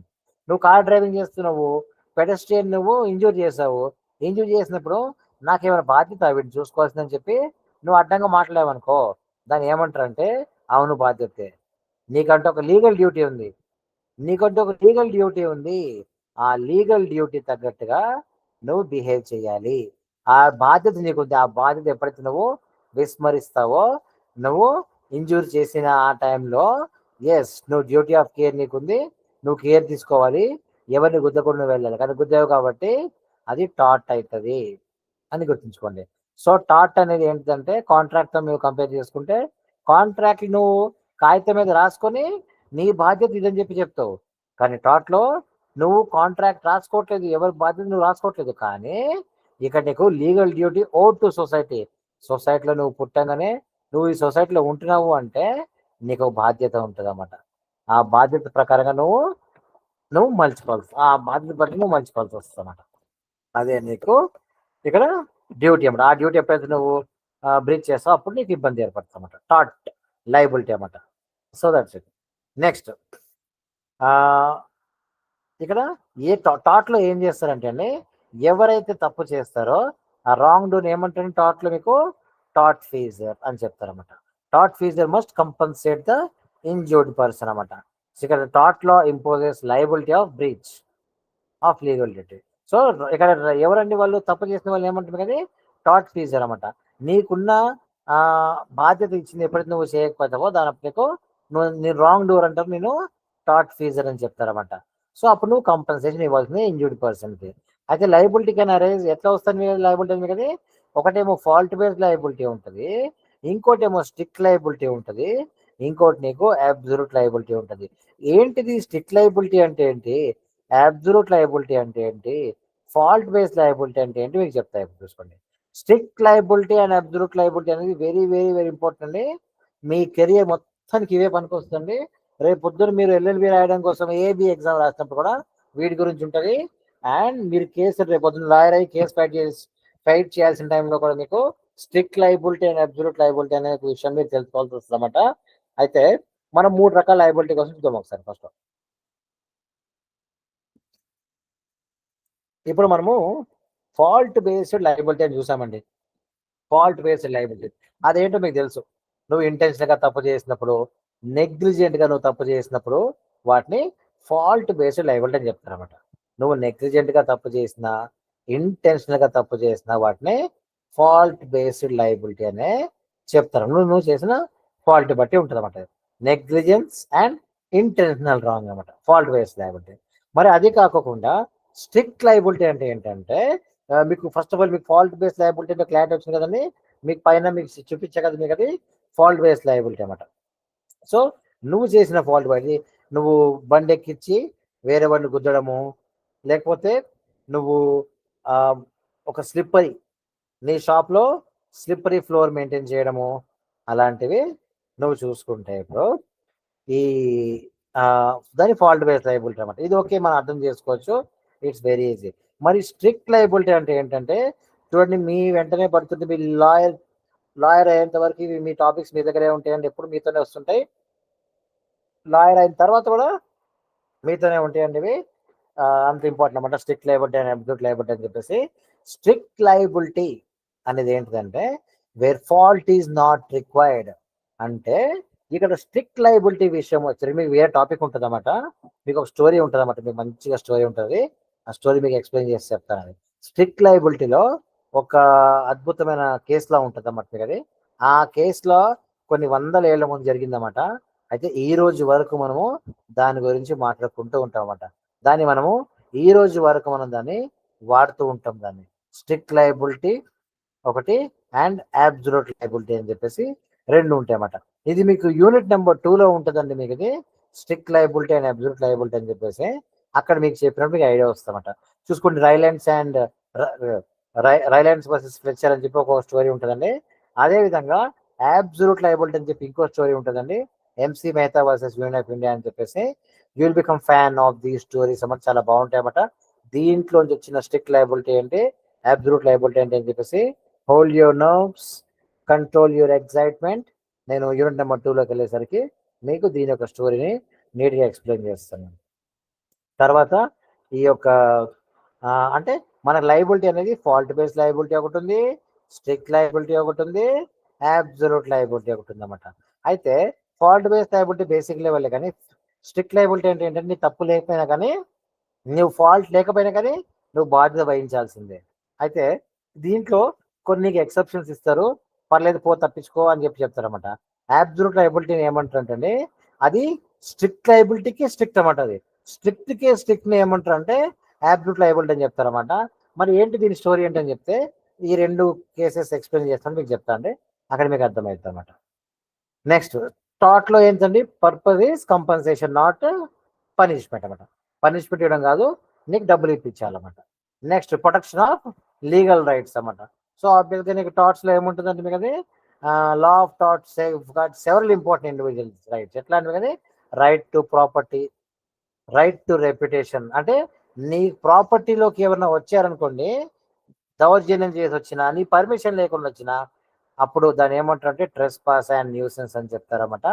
అది ఈ టాట్ అనే చట్టం ఉండడం వల్ల నీ ప్రాపర్టీలోకి ఎవరు రాకుండా నేను కాపాడుకుంటుంది అన్నమాట. Next right to reputation. ప్రతి మనిషికి ఒక పరువు ఉంటుంది. ఆ పరువుతో నువ్వు గేమ్స్ ఆడకూడదు. ఆ పరువుని నువ్వు కాపాడుతుంటుంది అన్నమాట, ప్రతి మనిషి పరువుని. అలా కాపాడలేని పక్షంలో నేను ఏమొస్తుంది కదా, డిఫమేషన్ వస్తుంది అన్నమాట. సో ప్రతి ఒక్కరు పరువుని కాపాడడానికి కోసము ఏం చేశారంటే వీళ్ళు right to reputation, me reputation కాపాడడం కోసం డిఫమేషన్ చేయకుండా మీ మీద ఇలాంటి పనులు ఏం చేయకుండా మిమ్మల్ని కాపాడుతుంటుంది అన్నమాట. థాట్స్ చెప్పే కదండి, డిఫమేషన్ అనేది it's criminal case as well as civil case అనమాట. థాట్స్ కేసు కూడా అన్నమాట ఇది. అంటే ఇక్కడ డిఫమేషన్ చేస్తే క్రిమినల్ కేసు కూడా అంటే జైలు కూడా పడుతుంది అన్నమాట మీకు. అదే సివిల్ కేసు అంటే ఏంటి మీకు, అది మీకు డబ్బులు చెల్లించాల్సి వస్తుంది అన్నమాట మీకు అది. So it's criminal case as well as it's private, ఇట్లా అనమాట మీకు అది. సో సివిల్ కేసు అన్నమాట మీకు ఇట్లా. అయితే ఈ నెక్స్ట్ థాట్ లో మీకు ప్రాపర్టీని కాపాడుతుంది, రెప్యుటేషన్ కాపాడుతుంది, అండ్ అదే థాట్ నీకు పర్సనల్ సేఫ్టీ అండ్ లిబర్టీస్. ఎట్లా అండి, అసాల్ట్ చేయకోకుండా, బ్యాటరీ మిమ్మల్ని కొట్టకోకుండా, ఫాల్స్గా ఇంప్రిజన్మెంట్ చేయకోకుండా కాపాడుతుంటుంది అన్నమాట. నువ్వు వేరే ఒక వ్యక్తిని నీకు డబ్బులు ఇవ్వాలని చెప్పేసి రూమ్లో బంధించేసావు అనుకో, నువ్వు బంధించేసినా కానీ అది కూడా నేరమే అవుతుంది. సో నువ్వు ఖచ్చితంగా ఏం చేస్తావంటే వాళ్ళని క్రిమినల్ కేసుతో పాటు నేను రూమ్లో బంధించినందుకు, నువ్వు భయభ్రాంతికి గురవునందుకు డబ్బులు నువ్వు వసూలు చేస్తావు అనమాట. సివిల్ కేసు అనమాట అది. సో అంత తమాషా కాదు. చట్టం తెలుసుకొని అందరూ జాగ్రత్తగా పడండి అన్నమాట. సో ఎవరికి వాళ్ళు హీరో అనుకుంటా ఏదో తెలుసో తెలియకుండా చేస్తే తీరా అంతా అయిపోతుంది, అయ్యో నేను చూసుకోలేదు అని చెప్పి అనుకోలేదు, ఇట్లా కూడా ఉంటుందా అని చెప్పి అనుకోలేదు చెప్పేసరికి నువ్వు అన్ని తెలుసుకున్నప్పుడు పోయి జైల్లో కూర్చుంటావు అన్నమాట. అందుకే చట్టం తెలుసుకోండి, జాగ్రత్తగా ఉండండి, మీ ఇంట్లో కూడా చెప్పండి. నెక్స్ట్ థాట్స్ కి సంబంధించింది ఇవ్వండి, మెయిన్ క్యారెక్టరిస్టిక్స్ ఇవన్నీ ఉన్నాయి కదండి, దట్స్ ఫైన్ అన్నమాట. So we can actually close from they. Distinction between different case, ఇవంతా ఇంట్రొడక్షన్ అన్నమాట మీకు థాట్కి సంబంధించింది. కానీ థాట్ కి, కాంట్రాక్ట్ కి, క్రిమినల్ లాకి డిఫరెన్స్ చెప్పే కదండి, మీకు పైన చెప్పే కదండి, అవి మీకు అన్ని ఇక్కడ మ్యాచ్ అయిపోతుంటాయి, మీరు దాన్ని చూసుకోవచ్చు అన్నమాట. So remember objectives of thought లో ఎందుకు మీకు ఆబ్జెక్టివ్ ఉంది కానీ కంపన్సేషన్ ఇప్పించడానికి కోసం ఒకటి, మీకు న్యాయం చెప్పించాలి ఒకటి, సోషల్ రెస్పాన్సిబిలిటీ ఏంటో చెప్పడానికి కోసం ఒకటి, అండ్ థాట్ లో మీకు మెయిన్ థింగ్ ఫ్లెక్సిబిలిటీ ఉంటుంది అన్నమాట, మారుతూ ఉంటుంది అన్నమాట. అది ఇలాగో చెప్తా. నెక్స్ట్ థాట్స్ కి సంబంధించిన ఎగ్జాంపుల్స్ ఏముందండి, పైన సేమ్ అండి, ట్రెస్ పాస్ ల్యాండ్ ఉంది ఒకటి. ట్రెస్ పాస్ టు ల్యాండ్ అంటే వేరే వాళ్ళ ల్యాండ్లోకి నువ్వు వెళ్ళడం అనమాట. ట్రెస్ పాస్ టు పర్సన్ అంటే ఏంటిదంటే అసాల్ట్ చేసిన, బ్యాటరీ చేసిన, ఫాల్స్ ఇంప్రిజన్మెంట్ చేసిన దానికి ట్రెస్ పాస్ టు పర్సన్ అని చెప్తారనమాట. ఒక వ్యక్తి మీద చేయలేకపోయినా కానీ దాన్ని సాధారణంగా అసాల్ట్ అని టెక్నికల్ గా ఇంకో విధంగా చూసుకుంటే ట్రెస్ పాస్ టు పర్సన్ అనమాట. సాధారణంగా ట్రెస్ పాస్ అంటే మనందరం ల్యాండ్ ఒకటే ఉంటుంది అనుకుంటామండి, కాదండి. ట్రెస్ పాస్ తో మీకు పర్సన్ కూడా ఉంటాడనమాట. నువ్వు పర్సన్ యొక్క ప్రైవేట్ లిమిట్ దాటి నువ్వు వెళ్ళావనుకో అది ట్రెస్ పాస్ అవుతామట. నీకేమైనా ఇబ్బంది ఉంటే నువ్వు పోలీస్ స్టేషన్కి వెళ్ళి న్యాయం కోర్టుకి వెళ్ళి తెచ్చుకోవాలి, కానీ నీ అంతా నువ్వు కొట్టేసి చేతులు వేపేసి ట్రెస్ పాస్ చేసుకుంటా అంటే అది కరెక్ట్ కాదన్నమాట. నెక్స్ట్ డిఫేమేషన్ అనమాట. ఆ తర్వాత నెక్స్ట్ వస్తారు మీకు న్యూసెన్స్ అనమాట. న్యూసెన్స్ కూడా తెలుసు కదండి, మీ ప్రాపర్టీలో మీరు ఉండకుండా ఎంజాయ్మెంట్ ఎవరైతే ఆపుతారో దాన్ని న్యూసెన్స్ అని చెప్తారన్నమాట. నీ లైఫ్లో అంటే నువ్వు నీ ప్రాపర్టీలో నిద్రపోవడం అనేది నువ్వు ఎంజాయ్ చేయడం అనమాట. నిద్రపోనీయకుండా సౌండ్ గట్టిగా పెడితే నీ ప్రాపర్టీని ఎంజాయ్ చేయలేనట్టు అనమాట వాళ్ళు.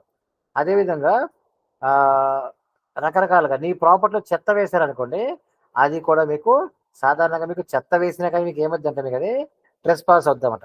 వాటితో పాటు మీకు న్యూసెన్స్ కూడా అవుతామట మీకు. దాట్స్ ఇట్ అండి.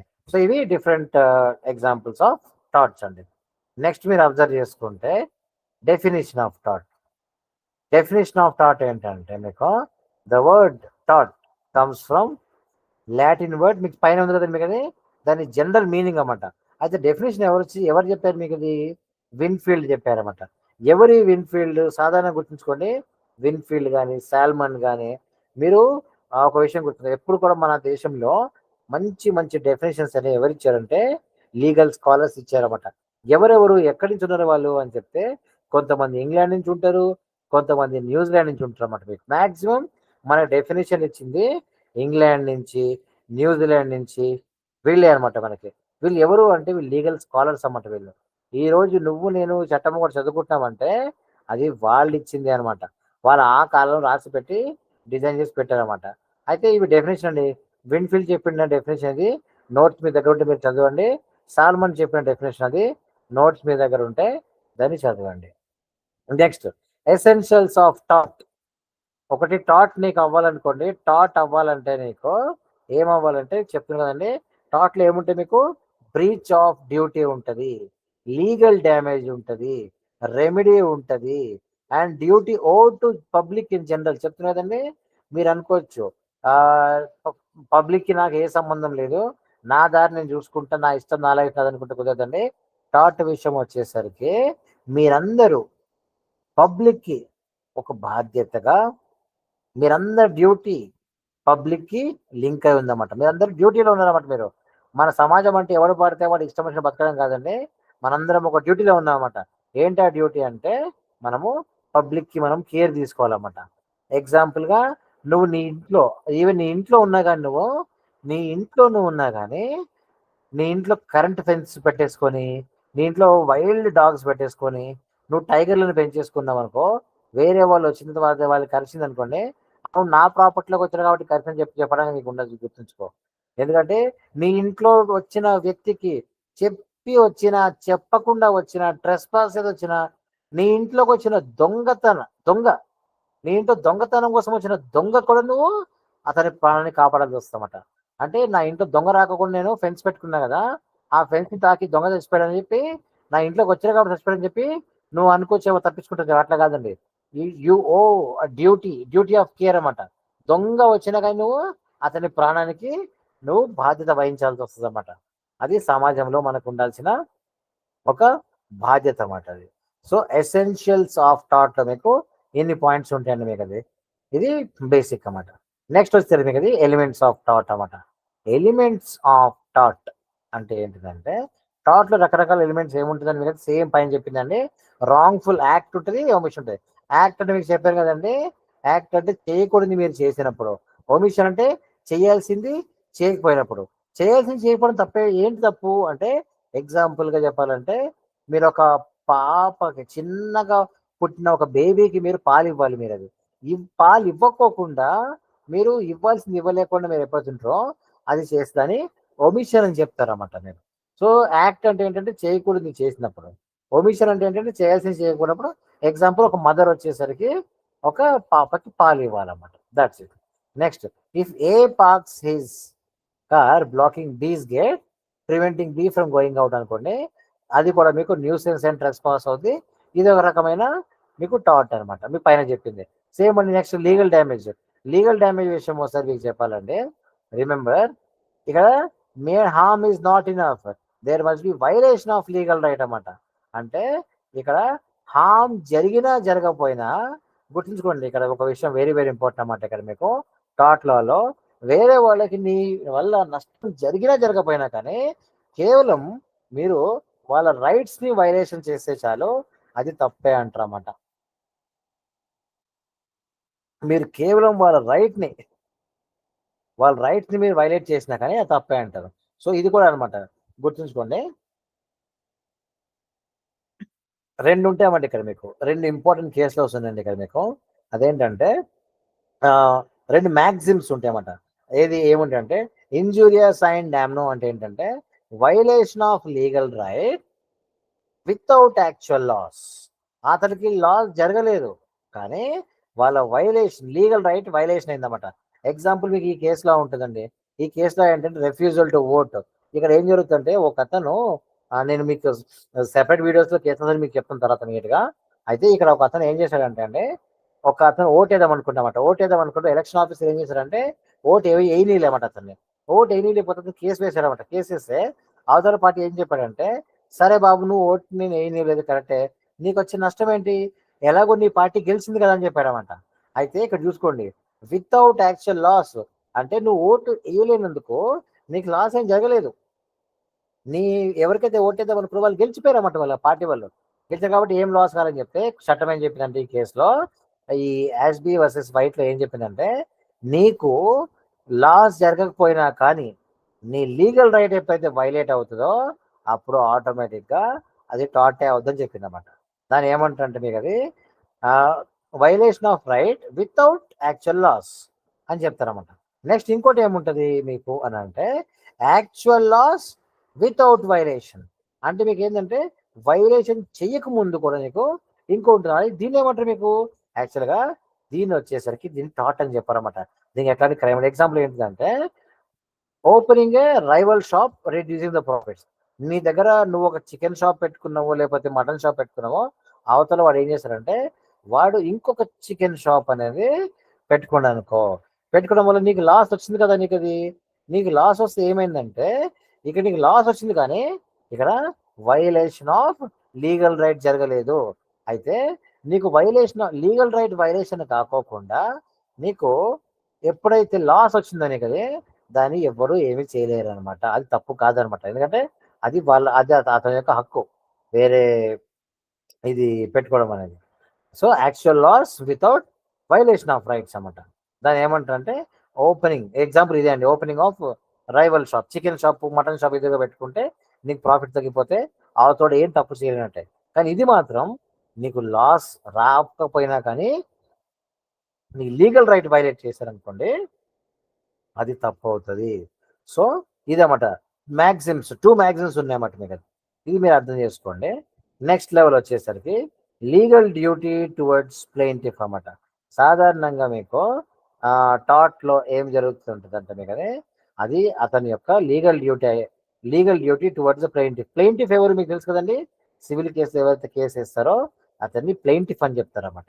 మీ ఎవరైతే మీ మీద కేసు వేస్తే, సివిల్ కేసు వేస్తే అవతల ప్లెయింటిఫ్ అంటారు, మిమ్మల్ని ఏమో డిపెండెంట్ అని చెప్తారు అన్నమాట.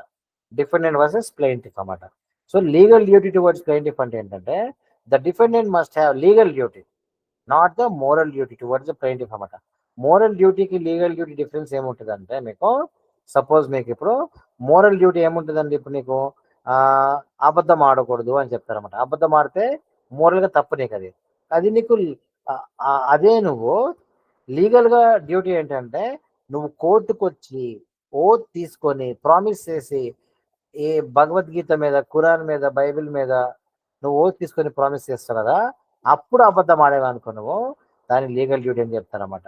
అట్లా కాకుండా మీ అన్నతమ్ముల మధ్యలో మామూలుగా అబద్ధం ఆడుకుంటారు కదా, దాన్ని మోరల్ డ్యూటీ అని చెప్పి మోరల్ లై అని చెప్తారన్నమాట. ఎనీవేస్ ఇక్కడ మీకు ఈ కేసులో టాట్ అవ్వాలంటే అవతల వ్యక్తికి లీగల్ డ్యూటీ ఉండాలి, నాట్ జస్ట్ మోరల్ డ్యూటీ అని చెప్పి చెప్పిందన్నమాట. It is if the duty is breach then liability will arise అనమాట. అట్లా so driver has duty to drive carefully. డ్రైవర్కి కేర్ఫుల్గా డ్రైవ్ చేసే డ్యూటీ ఉందనమాట. నా కారు, నా లారీ, నా ఇష్టము అని చెప్పి వీళ్ళు అన్నారు అనుకోండి, అప్పుడు కుదరదు అన్నమాట. అది నీ డ్యూటీ అన్నమాట అది. సో నువ్వు నెగ్లిజెంట్గా డ్రైవ్ చేసినప్పుడు ఏమవుతుంది అంటే నువ్వు ఇంజురీ చేస్తావు అన్నమాట. నెగ్లిజెంట్ డ్రైవ్ చేసినప్పుడు నువ్వు ఇంజురీ చేస్తావు కాబట్టి అది నువ్వు డ్యూటీ బ్రీచ్ చేసినట్టు అనమాట. అదేంటి ఫుట్పాత్ మీద వాళ్ళు కూడా జాగ్రత్తగా కేర్ తీసుకోవాల్సిన రెస్పాన్సిబిలిటీ నాదేనని చెప్తే అవును నీదే రెస్పాన్సిబిలిటీ. ఎవరు చెప్పారు నాకు అని చెప్తే దేశం చెప్పింది, సమాజం చెప్పింది. నీకు ఏం కాంట్రాక్ట్ ఏం రాసుకోనక్కర్లేదు కానీ ఒకరి తరఫున ఒకరు బాధ్యతగా ఉండాలని చెప్పి నీకు కాన్స్టిట్యూషన్ చెప్పింది అన్నమాట. కామన్ సెన్స్ కూడా మీకు చెప్పింది అన్నమాట. నెక్స్ట్ కాజేషన్ అనేది వచ్చేసరికి మీకు కాంట్రాక్ట్లో ఈ యొక్క థాట్లో ఏంటిదంటే డైరెక్ట్ లింక్ ఉండాలన్నమాట. అంటే ఒకసారి కాజేషన్ ఒక స్టోరీ ఏంటంటే అండి మీకు ఒక వ్యక్తిని ఏమైనా గాయపరిచాడు అనుకోండి, నువ్వు చేసిన పని బట్టే గాయం అవ్వాలి కానీ మధ్యలో వేరే ఒక ఈవెంట్ జరిగి దానివల్ల గాయం కాకూడదు అన్నమాట. ఎగ్జాంపుల్ చెప్పాలంటే నువ్వు ఒక వ్యక్తిని if patient dies due to doctor negligence in giving wrong medicine, అప్పుడు కాజేషన్ ఉన్నట్టమాట. అదే ఒక పేషెంట్ అనే అతను డాక్టర్ ఇచ్చిన మెడిసిన్ తీసుకొని చనిపోయాడు అనుకోండి, కానీ మధ్యలో ఈ మెడిసిన్ తీసుకోవడానికి డాక్టర్ ఇచ్చిన మెడిసిన్ డాక్టర్ మెడిసిన్ ఇవ్వడానికి ఇతను మెడిసిన్ తీసుకోవడానికి మధ్యలో వేరే ఈవెంట్ జరిగి ఆ ఈవెంట్ వల్ల చనిపోయారు అనుకోండి, అప్పుడు మీకు ఏమొస్తుందంటే మీకు అది కాజేషన్ అనేది ఎస్టాబ్లిష్ కానట్టే. చైన్ అనేది బ్రేక్ అయిపోయాయంటమాట మీకు అది. సో దాన్ని బట్ ఫర్ టెస్ట్ అని చెప్తారన్నమాట. అంటే నువ్వు అలా చేయకపోయింటే ఇతనికి ఇంజురీ హార్మ్ జరిగేదా అని చెప్పి అడుగుతారన్నమాట క్వశ్చన్. దాన్ని బట్ ఫర్ టెస్ట్ అని చెప్తారన్నమాట. సో దాని కాజేషన్ అంటే connection between act and injury అన్నమాట. నీ యాక్ట్కి నీకు జరిగిన ఇంజురీకి మధ్యలో ఎంత కనెక్షన్ ఉంది, వేరే వాళ్ళు ఎవరైనా వచ్చారా, బాధ్యత ఇతనిదేనా లేకపోతే వేరే వాళ్ళదా అని చెప్పేదే నీకు ఈ కాన్సెప్ట్ అన్నమాట నీకు. రైట్ అండి. సో అట్లా మనము ఈ టాట్ విషయం వస్తుంది కదా. లీగల్ రెమెడీ మీకు తెలుసు కదండి. లీగల్ రెమెడీ ఎక్కడ వస్తుందని చెప్పాను మీకు. లీగల్ రెమెడీ ఏంటంటే మీకు ఈ కేసు ఈ కేసు అనేది మీకు సివిల్ కేసులో ఉంటుంది అన్నమాట. యాక్చువల్ కదా కోర్ట్ ఆఫ్ లాలో మీకు సివిల్ కోర్టులో ఉంటుంది అన్నమాట మీకు. సో టాట్ విషయంలో ఏదన్నా మీకు ఏమైనా ఇబ్బంది కలిగితే సివిల్ కోర్టులో మాత్రమే మీకు దాని గురించి మీకు దీని యొక్క రెమెడీస్ ఇస్తుంటారు అన్నమాట మీకు. అది available in court of law అన్నమాట. సో నెక్స్ట్ వచ్చేసరికి మీకు ఇంటెన్షన్ అన్నమాట. ఆబ్వియస్గా ఇంటెన్షన్ అంటే మీరు చేసిన టాట్ అంటే అది ఇంటెన్షన్గా చేసావా, నెగ్లిజెంట్గా చేసావా, మ్యాలిస్గా చేసావా, 3 ఉంటే చూసుకోండి. ఒక తప్పు జరిగినప్పుడు నువ్వైతే కావాలని చేస్తావు, లేకపోతే నెగ్లిజెంట్గా చేస్తావు, లేకపోతే మ్యాలిస్ అంటే ఏంటంటే ఇంకా నీకు క్రూయల్గా కఠినంగా రాంగ్ఫుల్ మోటివ్తో చేస్తామన్నమాట. సో ఈ 3 నీకు రీజన్స్ అవుతాయి అన్నమాట. తర్వాత కన్సెంట్ ఆఫ్ ప్లెయింటిఫ్. ప్లెయింటిఫ్ అంటే ఏంటంటే సాధారణంగా నీకు ప్లెయింటిఫ్ అనే అతను కన్సెంట్ ఇచ్చాడని కూడా అప్పుడు టాట్ అవ్వదు. ఎగ్జాంపుల్ చెప్పాలంటే నువ్వు బాక్సింగ్ మ్యాచ్కి వెళ్ళావు. బాక్సింగ్ మ్యాచ్కి వెళ్ళిన నువ్వు ఒకరిని గుద్దావు, మొహం మీద కొట్టిన తర్వాత అతనికి ఇంజురీ జరిగింది అనుకోండి, నువ్వు కొట్టినది నా ఇంజురీ ఏం జరిగిందని కేసు వేయడానికి లేదన్నమాట. ఎందుకంటే ఇక్కడ బాక్సింగ్లో నువ్వు కొట్టినప్పుడు అంతకు ముందే నువ్వు కన్సెంట్ ఇచ్చావు, రాసి పెట్టామట. మేము ఆడే ఆటలోనే కొట్టుకోవడం ఉంటుంది కాబట్టి ఏమైనా జరిగితే సంబంధం అని చెప్పేసి నువ్వు ముందే రాసి పెట్టుకున్నామాట. కాబట్టి నీకు ఏం చేయలేమన్నట్టు. That's it. సో ఈ పాయింట్స్ యాక్చువల్గా మనకు సరిపోతుంది. నెక్స్ట్ టాపిక్ కోసం ఇక అడిషనల్ పాయింట్స్ ఉంటే ఇవన్నీ మనకి మీ నాలెడ్జ్ కోసం పెట్టానమాట. మీ దగ్గర డాక్యుమెంట్ ఉంటుంది, ఈ అడిషనల్ పాయింట్స్ మీరు చూసుకోవచ్చు. Next development of thoughts in India and England అనమాట. ఇండియాలో అండ్ ఇంగ్లాండ్లో మీకు ఈ థాట్స్ వచ్చేసరికి ఏ విధంగా డెవలప్ అయినాయి అని చూసుకుంటే సాధారణంగా ఫస్ట్ చూసుకోండి development of thoughts in England అనమాట. ఇంగ్లాండ్ ఎలా వచ్చింది అని అంటే ఇక్కడ మీకు thoughts evolve from writ system. అంటే కామన్ లా అనే దాంట్లో మీకు రిట్స్ ఉంటాయండి. అసలు ఆ రిట్స్ అనేది ఏంటో మీకు తర్వాత తెలుస్తుంది అన్నమాట. సాధారణంగా రిట్స్ అనేది ఇప్పుడు ఎగ్జాంపుల్ ఏంటంటే ఒకప్పుడు ఎలా ఉండేది అంటుంది కదా, ఆ కాలంలో హిస్టారికల్ టైంలో మీకు ఏదైనా కేసు వేయాలనుకోండి, మీరు ఫస్ట్ ఏం చేయాలంటే ఒక కింగ్ దగ్గరికి వెళ్ళిన తర్వాత ఆ కింగ్ ఇచ్చిన పర్మిషన్ ఒక స్లిప్ రాసేస్తాడు మీకు. ఆ స్లిప్ తీసుకొని దాన్ని బట్టి నువ్వు వెళ్ళి కేసు వేయాలన్నమాట. First king చెప్పాలన్నమాట. సో అయితే హిస్టారికల్గా నువ్వు చూసుకుంటే రెమెడీస్ అనేవి నీకు ఓన్లీ త్రూ స్పెసిఫిక్ రిట్స్ ఉండేవాడు. ఎట్లా ట్రెస్పాస్ అని, న్యూసెన్స్ అని, డిఫెమేషన్ అని చెప్పి వీటికి సంబంధించిన మాత్రమే నీకు థాట్స్ లాంటివి ఉండేవన్నమాట. అయితే తర్వాత వచ్చేసరికి గ్రాడ్యువల్గా మీకు ఈ కామన్ లా బ్రిటిష్లో ఏమేమి చెప్పండి మీకు అది బ్రిటన్లో మీకు కామన్ లా ఉంటుంది అన్నమాట. యూకే మీకు అది. అయితే కామన్ లా ఏం చేసిందంటే మీకు అది ఈ థాట్స్ని కూడా రికగ్నైజ్ చేసుకుందన్నమాట. కామన్ లా ప్రిన్సిపల్స్ అనేది మీకు ఇవి బేసిక్స్, వీటిని బేసిక్ లాగా మనం కన్సిడర్ చేసుకొని ముందుకెళ్ళిందన్నమాట వీటిని కూడా. దాని తర్వాత మీకు influence of common law courts అంటే ఇక్కడ king court played vital role in shaping the civil law. King court ఉండేది అన్నప్పుడు మీకు అదే దాని గురించి మీకు ఒక సబ్జెక్ట్లో మీకు తర్వాత ముందు కూడా చెప్తానే కదా. కింగ్స్ కోర్ట్ ఉండేది అనమాట. కింగ్స్ కోర్ట్ ఏం చేసేవాళ్ళు అంటే మీకు సివిల్ రాంగ్స్ కి సంబంధించింది రెమెడీస్ అనేది ఇచ్చేవాళ్ళు అనమాట. అయితే ఇక్కడ మీకు ఎర్లీ కేసెస్లో వచ్చేసరికి మీకు మెయిన్లీ నీకు ట్రెస్పాస్ కోసం ఎక్కువ వాడేవాళ్ళు అనమాట. మీకు థాట్స్ విషయంలో మీకు ఎక్కువగా మీకు ప్రాపర్టీ ట్రెస్పాస్ విషయంలో ఎక్కువ వాడుతుండేది అనమాట థాట్స్ అనేసి. దాని తర్వాత కాలం గడిచే దాన్ని నెగ్లిజెన్స్, న్యూసెన్స్, డిఫెమేషన్ అని చెప్పేసి అలా వాడుకుంటూ వచ్చారన్నమాట వీళ్ళు. ఆ తర్వాత ఏమైంది నెక్స్ట్ స్టెప్లో అంటే జడ్జ్ మేడ్ లాస్ అన్నమాట. అంటే జడ్జ్ మేడ్ లాస్ అంటే ఏంటంటే కొన్ని వచ్చాయండి. ఏంటిదంటే డోనో వర్సెస్ స్టీవెన్సన్ అని ఒక కేసు ఉంటుందన్నమాట. అయితే మీరు అందరూ గుర్తుంచుకోండి, డోనో వర్సెస్ స్టీవెన్సన్ అని ఒక కేసు ఉంటుందండి. ఇది ఏంటిదంటే వెరీ వెరీ ఇంపార్టెంట్ కేసు అన్నమాట. 1932లో వచ్చింది కదా. ఈ రోజు వరకు మనం దీన్నే వాడుతుంటాం అన్నమాట ఈ కేసుని. ఎగ్జాంపుల్ ఏంటిదంటే డోనో వర్సెస్ స్టీవెన్సన్లో దీన్నే మీరు జింజర్ బీర్ కేస్ అని కూడా చెప్తారన్నమాట. జింజర్ బీర్ కేస్ అంటే ఇక్కడ ఏం జరిగిందంటే ఒక ఆవిడ ఏం చేస్తది అంటే ఆహ్, ఒక బియర్ షాప్‌కి వెళ్ళి బియర్ కొనుక్కుంటదన్నమాట. కొనుక్కొని వాళ్ళ ఫ్రెండ్‌కి కూడా ఇస్తదన్నమాట. వాళ్ళ ఫ్రెండ్ బియర్ అంతా తాగిన తర్వాత లాస్ట్‌కొచ్చేసరికి లోపల ఒక స్నేయిల్ ఉందన్నమాట. ఒక నత్త ఉంది. చనిపోయిన ఒక నత్త ఉందన్నమాట. దాన్ని చూసి ఆమెకి వామిటింగ్ వచ్చింది. బాధొచ్చింది. భయమేసింది. వికారం కలిగింది. లాస్ట్‌గా అవన్నీ కలిగిన తర్వాత ఆమె ఏం చేసిందంటే ఇంటికెళ్ళిన తర్వాత ఆమె ఆరోగ్యం పాడైపోయిందన్నమాట. ఆరోగ్యం మొత్తం పాడైపోయిన తర్వాత ఆమె ఏం చేసిందంటే కేసేసిందన్నమాట. వీడి మీద కేసేసిందన్నమాట. వీడి మీద ఎందుకేసిందంటే ఆ బీర్ షాప్ వీడిదే, ఆ బీర్ అమ్మింది వీడన్నమాట. అయితే వాడేం చెప్పాడంటే, "నువ్వు కేసేసావు కరెక్టే గానీ, నువ్వెందుకేసావు కేసు? నేను అమ్మింది నీ ఫ్రెండ్‌కి అమ్మాను. అంటే నీ ఫ్రెండ్‌కి ఇంకా నాకు మాత్రమే కాంట్రాక్ట్ ఉన్నట్టు. నేను నీ ఫ్రెండ్‌కి నాకు మధ్యలో మాత్రమే ఉంటది ఆబ్లిగేషన్ బాధ్యత" అని చెప్పి. మధ్యలో నువ్వేంటి నాకు చెప్పేది? నీకు నా నీకు నీ ఫ్రెండ్ ఇచ్చింది. నువ్వు పోయి ఆమె అడుక్కో అని చెప్పారన్నమాట. అప్పుడు కోర్ట్ ఏం చెప్పిందంటే ఈ కేస్‌లో నైబరింగ్ ప్రిన్సిపల్.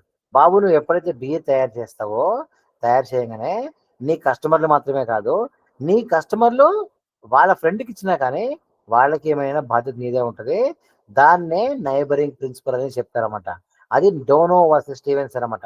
మనందరం నైబరింగ్ ప్రిన్సిపల్ అనే దాన్ని రెస్పెక్ట్ చేసుకుంటా ఉండాలి బాబు అని చెప్పి కోర్టు ఈ కేసులో చెప్పిందన్నమాట. సో దీన్ని జింజర్ బీర్ కేసు కూడా అంటారండి. డోనో వర్సెస్ స్టీవెన్సన్ అని ఈ 2 పేర్లు గుర్తుంచుకోండి. నైబరింగ్ ప్రిన్సిపల్ అన్నమాట. You should take care of your neighbour. నీ కస్టమర్ అయినా అవ్వకపోయినా కానీ వాళ్ళని నువ్వు బాధ్యత తీసుకోవాలని చెప్పి చెప్పిందే ఈ కేసులో అన్నమాట. మరి ఈ కేసులో ఎందుకు చెప్తలేవు అంటే ఇది స్ట్రిక్ట్ లయబిలిటీ కేసు. దీనికోసం మీకు యూనిట్ నెంబర్ 2లో సెపరేట్ టాపిక్ ఉంటుందండి. అది మీకు చెప్తా అన్నమాట. ఇది స్ట్రిక్ట్ లయబిలిటీ రేనా వర్సెస్ ఫ్లెచర్ అని చెప్పేసి స్టోరీ. తర్వాత నెక్స్ట్ ఆహ్, మోడర్న్ డెవలప్‌మెంట్. ఆ తర్వాత మీకేమొచ్చిందంటే అండి గాని, మోడర్న్ డెవలప్‌మెంట్ వచ్చేసరికి మీకు కరెంట్ ఏం జరిగిందండి టాట్స్‌లో మీకు కన్స్యూమర్ ప్రొటెక్షన్ అని చెప్పి సెపరేట్ యాక్ట్ చేశారు. Product liability, environment, professional negligence, private rights అని చెప్పేసి రకరకాల రూల్స్ అనేవి తయారు చేశారండి టాట్స్ కింద అన్నమాట మీరది. తర్వాత మీకు ఇందాక నైబరింగ్ ప్రిన్సిపల్ లాగా మీకేంటంటే ఆక్యుపైయర్ లయబిలిటీ అని చెప్పి. ఆక్యుపైయర్ లయబిలిటీ అంటే ఏంటంటే, నువ్వు ఒక ప్లేస్‌ని ఆక్యుపై చేస్తున్నావనుకో, అది రెంటర్‌గా కావచ్చు, ఓనర్‌గా కావచ్చు. ఆ ప్లేస్‌లో ఎవరైనా వచ్చి చనిపోయినా, దెబ్బలు తగిలిన బాధ్యత నీదే ఉంటదన్నమాట.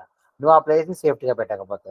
ఈవెన్ ఒక దొంగ మీ ఇంటికొచ్చి దొంగతనం చేసే క్రమంలో కరెంట్ షాక్ తగిలి చచ్చిపోయాడనుకో ఒక వైరు, అది నీ నెగ్లిజెంట్ వల్ల వదిలిపెట్టావనుకో వైర్‌ని, నీదే బాధ్యత. బికాజ్ యూ ఆర్ ఆక్యుపైయర్ అన్నమాట.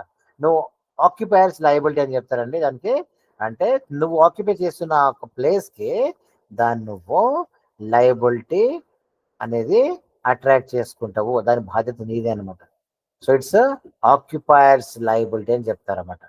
సో, ఇది మీకు ఆ విధంగా డెవలప్ అవ్వకుండా వచ్చిందన్నమాట. నెక్స్ట్ డిఫమేషన్ కూడా మీకు తెలిసిందండి.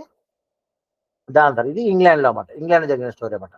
మరి development of law of torts in India వచ్చేసరికి, ఇండియా ఎట్లా వచ్చింది ఇండియాలో అంటే, ఫస్ట్ మన దేశంలో బ్రిటిషర్స్ వాళ్ళొచ్చి English common law of torts అని స్టార్ట్ చేశారన్నమాట. టాట్ లాలో మీకు English common law of torts అనేది తయారు చేశారన్నమాట.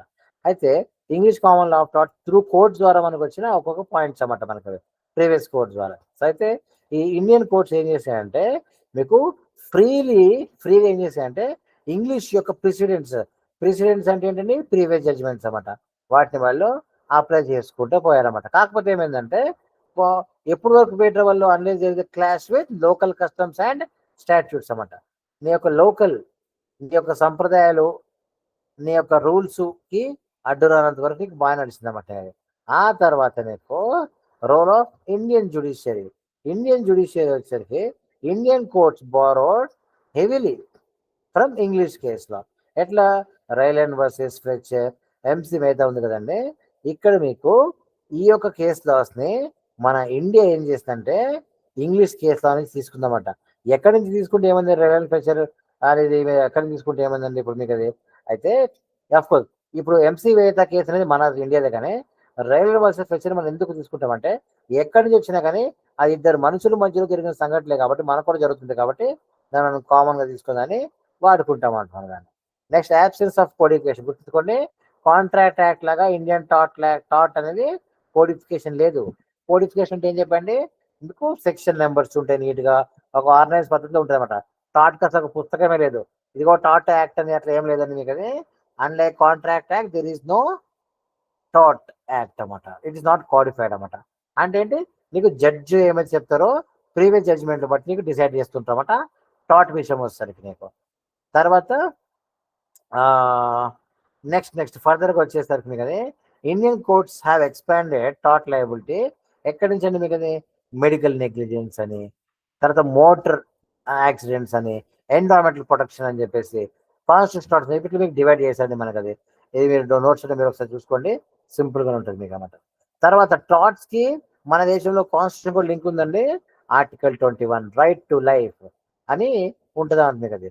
సో ఇక్కడ మీకు ఫండమెంటల్ రైట్స్, డైరెక్టివ్ ప్రిన్సిపల్స్ అని చెప్పేసి మీకు ఇలా ఉంటాయండి. అయితే సుప్రీంకోర్టు ఏం చేస్తుందంటే మీకు ఈ యొక్క మీకు రైట్ టు లైఫ్ ఉంటుంది కాబట్టి, రైట్ టు లైఫ్ అంటే ఏంటంటే నువ్వు ఎలాగోలా బతకడం కాదండి. రైట్ టు లైఫ్ అంటే ఏంటంటే నువ్వు డిగ్నిఫైడ్గా బతకాలి. రైట్ టు లైఫ్ అంటే ఏదోలాగా బతకడం కాదండి, నువ్వు మన దేశంలో డిగ్నిఫైడ్గా బతకాలి అని చెప్పేది నీకు రైట్ టు లైఫ్ అని ఒక ఉంటుంది అన్నమాట. సో టాట్ లో has been link to fundamental rights and directive principles అనమాట మీకు. Example article 21 right to life అని మీరు గుర్తుంచుకోండి. టాట్స్ లిమిటేషన్స్, మన ఇండియాలో లిమిటేషన్ ఏంటిదంటే కోడిఫికేషన్, ల్యాక్ ఆఫ్ కోడిఫికేషన్ లేకపోవడం వల్ల ఏమైందంటే మనకంటూ క్లారిటీ మిస్ అయిపోయింది అనమాట. అవేర్నెస్, పబ్లిక్ అవేర్నెస్ ఉండదు. చాలా మంది చెప్తుందండి మన దేశంలో చాలా మంది టాట్స్ తప్పు అని చెప్పి తెలియదన్నమాట. ఏంటంటే వెట్ ఫ్లోర్ పెట్టుకుంటారు, లేకపోతే ఇంకోటి ఏమో చేస్తారు, పోరా అని చెప్పి మాస్గా బిహేవ్ చేస్తుంటారు. అట్లా ఏముండదండి, మన దేశంలో పబ్లిక్ అవేర్నెస్ లేదు.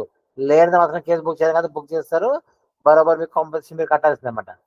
తర్వాత డిలే ఇన్ కోర్ట్స్, అది కోర్ట్ సిస్టంలో మీకు డిలే అవుతుంటుంది అన్నమాట, ఎక్కువగా మీకు స్లోగా వెళ్తుంటాయి. నెక్స్ట్ టాట్ లిటిగేషన్ అనేది నీకు contract law and criminal case law కానీ అబ్జర్వ్ చేసుకుంటే మన దేశంలో టాట్ కేసులు అనేవి ఎప్పుడైనా తక్కువగానే ఉంటుందండి. క్రిమినల్ లా, సివిల్ లా, అవి క్రిమినల్ లా, కాంట్రాక్ట్ లా కేసులు ఎక్కువ ఉంటాయి మన దేశంలో. దట్స్. సో ఇది మనము టాట్స్కి సంబంధించిన నెక్స్ట్ టాపిక్ చూసామండి. నెక్స్ట్ వచ్చేసరికి మనము wrongful act and legal damage అనే టాపిక్ చూద్దామండి. Wrongful act and legal damage అనే టాపిక్ చూద్దాం మనం. అయితే ఇక్కడ మీకు ఈ wrongful act and legal damage దీని అర్థం ఏంటిదంటే the law of tort is based on the principle that when a person legal right is violated, they're entitled for remedy అన్నమాట. లీగల్ రైట్ వైలేట్ అవుతున్నప్పుడు నువ్వు ఖచ్చితంగా నీకు రెమెడీ ఇవ్వాల్సిందే. నీకు లాస్ అయినా అవ్వకపోయినా కానీ కేవలం లీగల్ రైట్ వైలేట్ అయినందుకు నువ్వు డబ్బులు ఇవ్వాల్సిందే. అయితే civil wrong, for a civil wrong to amount టాట్, సివిల్ రాంగ్ నీకు టాట్ అవ్వాలనుకోండి కదా, రెండు ఉంటాయండి. ఒకటి ఫర్ సివిల్ రాంగ్ నీకు టాట్ అవ్వాలనుకుంటే నీకు రెండు ఎలిమెంట్స్ ఉంటాయి. ఒకటి ఏంటది మీకు అది, ఒకటేమో రాంగ్ఫుల్ యాక్ట్ ఉంటుంది, ఇంకోటి నీకు లీగల్ డ్యామేజ్ ఉంటుంది అన్నమాట నీకండి. సో నీకు లీగల్ డ్యామేజ్ ఉన్నది అండ్ రాంగ్ఫుల్ యాక్ట్ ఉండాలి, అప్పుడు నీకు సివిల్ రాంగ్ అనేది నీకు టాట్ కింద నీకు మారుతుంటుంది అన్నమాట. సో రాంగ్ఫుల్ యాక్ట్ అయి ఉండాలి అండ్ లీగల్ డ్యామేజ్ అయి ఉండాలి అన్నమాట. That's it. మీకు ఈ రెండింటి కాన్సెప్ట్ గురించి మీకు చెప్పా కదండి, అందుకని నేను స్కిప్ చేస్తున్నాను. సో ఇది రాంగ్ఫుల్ యాక్ట్ అయిపోయింది. ఇది మీకు పైన అంతా చెప్పేసి ఉండొచ్చు, ఓకే ఫైన్ లేదు కాబట్టి కొంచెం ఇక్కడ ఉంది కాబట్టి ఎక్స్ప్లెయిన్ చేస్తాం. ఇది wrongful act and legal damage అనమాట. సరే బట్ టాపిక్ పేరు ఇది కాబట్టి ఇది కొంచెం డెప్త్గా ఇక్కడ నేను ఎక్స్ప్లెయిన్ చేసుకుంటే పోతుంది. సో రాంగ్ఫుల్ యాక్ట్ ఏంటంటే there must be act or omission. Always remember అండి, యాక్ట్ అంటే యాక్టే కాదండి, యాక్ట్ అంటే అది యాక్ట్ ఆర్ ఒమిషన్ అనమాట. అంటే యాక్ట్ అంటే ఏంటంటే చేయకూడదు చేసిన, ఒమిషన్ అంటే ఏంటి చేయాల్సింది చేయకపోయినా కానీ అది రాంగ్ఫుల్ యాక్టే అవుద్ది అన్నమాట. అది లీగల్ డ్యామేజ్ అంటే ఏంటంటే ఈ యాక్ట్, ఈ రాంగ్ఫుల్ యాక్ట్ వల్ల that should result in violation of legal right అన్నమాట. నీ లీగల్ రైట్ని వైలేట్ చేయాలన్నమాట. Even if actual loss is not caused, నీకు యాక్చువల్ లాస్ అవి అవ్వకపోయినా కానీ నీకు వైలేషన్ అవ్వాలన్నమాట. సో ఇక్కడ నీకు these two are the foundation of థాట్ లెవెల్.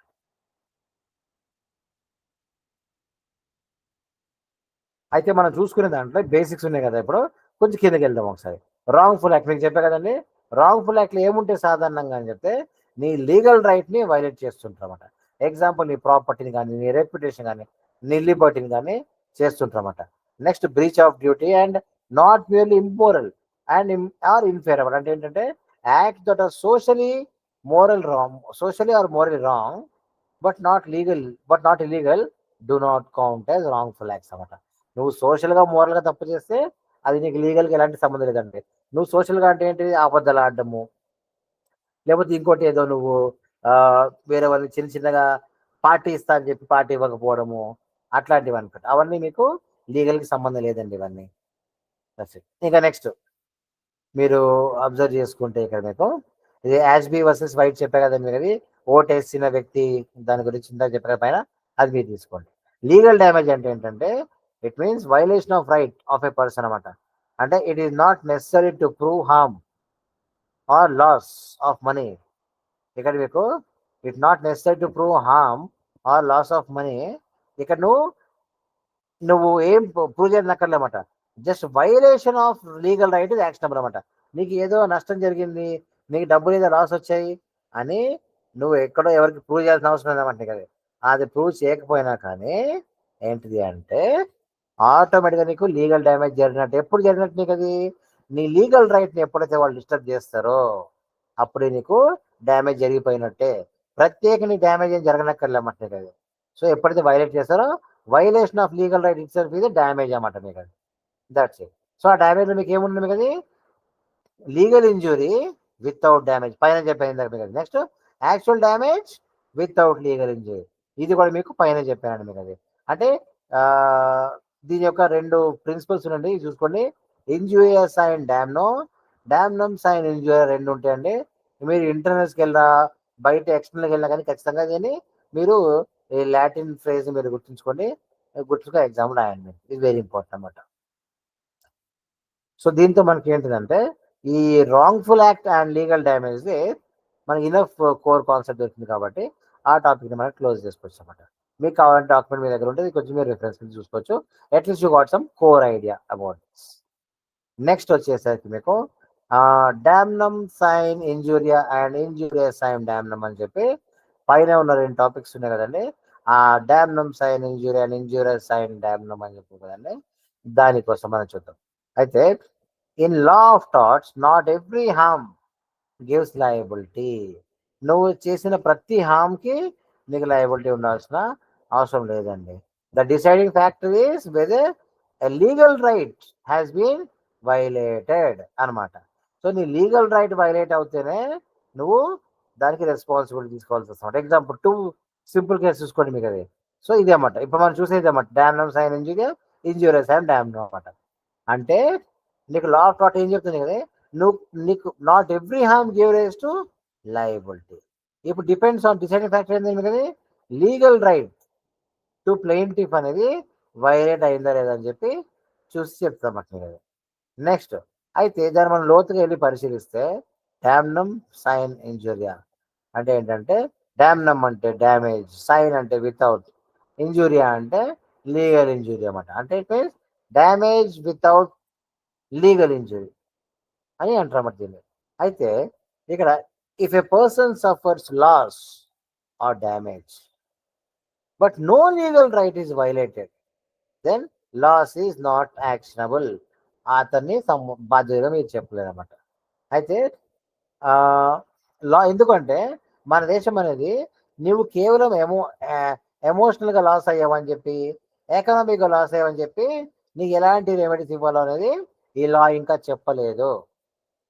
అది గుర్తుంచుకోండి. ఇక్కడ లా చట్టం ఇంకా దాని గురించి చెప్పలేమాట మీకు. అందుకని మీకు అట్లాంటి వాటికి తప్పు కాదు అని చెప్పి చెప్తుందన్నమాట మీకు అట్లాంటి విషయం. నెక్స్ట్ ఎగ్జాంపుల్ ఏముంటుంది మీకు అది, opening a new shop. Chicken shop, mutton shop అనేది మీరు తెరిచారు, వేరే వాళ్ళకి ప్రాఫిట్ రాలేదనుకోండి, దానికి ఎట్లాంటి మీకు సంబంధం ఉండదు అన్నమాట మీకు అది చెప్తున్న ఎగ్జాంపుల్.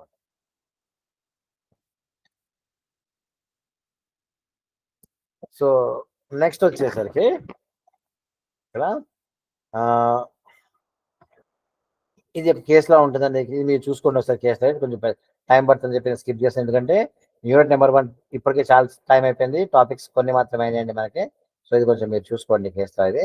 నెక్స్ట్ పార్ట్ 2 వచ్చేసరికి ఇంజూరియా సైన్ డామ్నో. ఇంజూరియా సైన్ డామ్నో అంటే మీకు లీగల్ ఇంజురీ వితౌట్ డ్యామేజ్ అన్నమాట. లీగల్ ఇంజురీ వితౌట్ డ్యామేజ్ అంటే ఇంజురియా లీగల్ ఇంజురీ, సైన్ అంటే వితౌట్, డ్యామ్నో అంటే actual damage. Legal injury without damage principle ఏంటి ఇక్కడ మీకు అంటే, whenever there is a violation of legal right, the person whose right is infringed can sue. అంటే నీ legal right ఎప్పుడైతే నీకు డ్యామేజ్ అవుతుందో జస్ట్ అతను కేసు ఫైల్ చేసుకోవచ్చు. ఈవెన్ నీకు లాస్ అవ్వకపోయినా కానీ, నీకు లాస్ అనేది జరగకపోయినా కానీ, ఓకే అండి. సో ఇక్కడ మీకు అది మీకు స్క్రీన్ మీద అది కనపట్లే అనుకుంటా, కొంచెం స్క్రీన్ షేరింగ్ లో కొంచెం ఇష్యూ వచ్చిందండి. మీకు నేను అగైన్ షేర్ చేస్తున్నాను ఇక్కడ మీకు. దీని ఏమంటే ఇక్కడ మీకు పార్ట్ 2 అనమాట. మీకు పార్ట్ 2లో ఇక్కడ ఏంటంటే ఇంజూరియా సైన్ డామ్నో అంటారన్నమాట. అంటే మీకు లీగల్ ఇంజురీ వితౌట్ డ్యామేజ్. నీకు డ్యామేజ్ జరగలేదు కానీ నీకు లీగల్ ఇంజురీ జరిగింది. చూడండి, మీకు లీగల్ అనేది ఎంత ఇంపార్టెంట్ పాయింట్. నీకు డ్యామేజ్ అయిందా అవలేదా తర్వాత వస్తామండి కదా. నీకు ఫస్ట్ థింగ్ ఏముంది ఇక్కడ, ఫస్ట్ థింగ్ ఏం కన్సిడర్ చేస్తుందంటే నీ లీగల్ రైట్ అనేది వైలేషన్ అనేది చూస్తామట.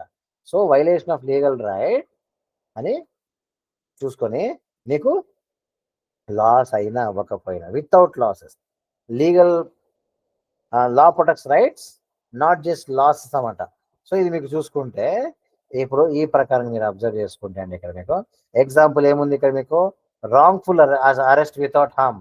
నేను అరెస్ట్ చేశారు, రూమ్లో పెట్టారు, జైల్లో పెట్టారు, బిర్యానీ పెట్టారు, మంచి మంచి షవర్మా ఇచ్చారు, నీకు తిను తాగమని చెప్పారు. నీకు నష్టం జరగలే కదా నీకు.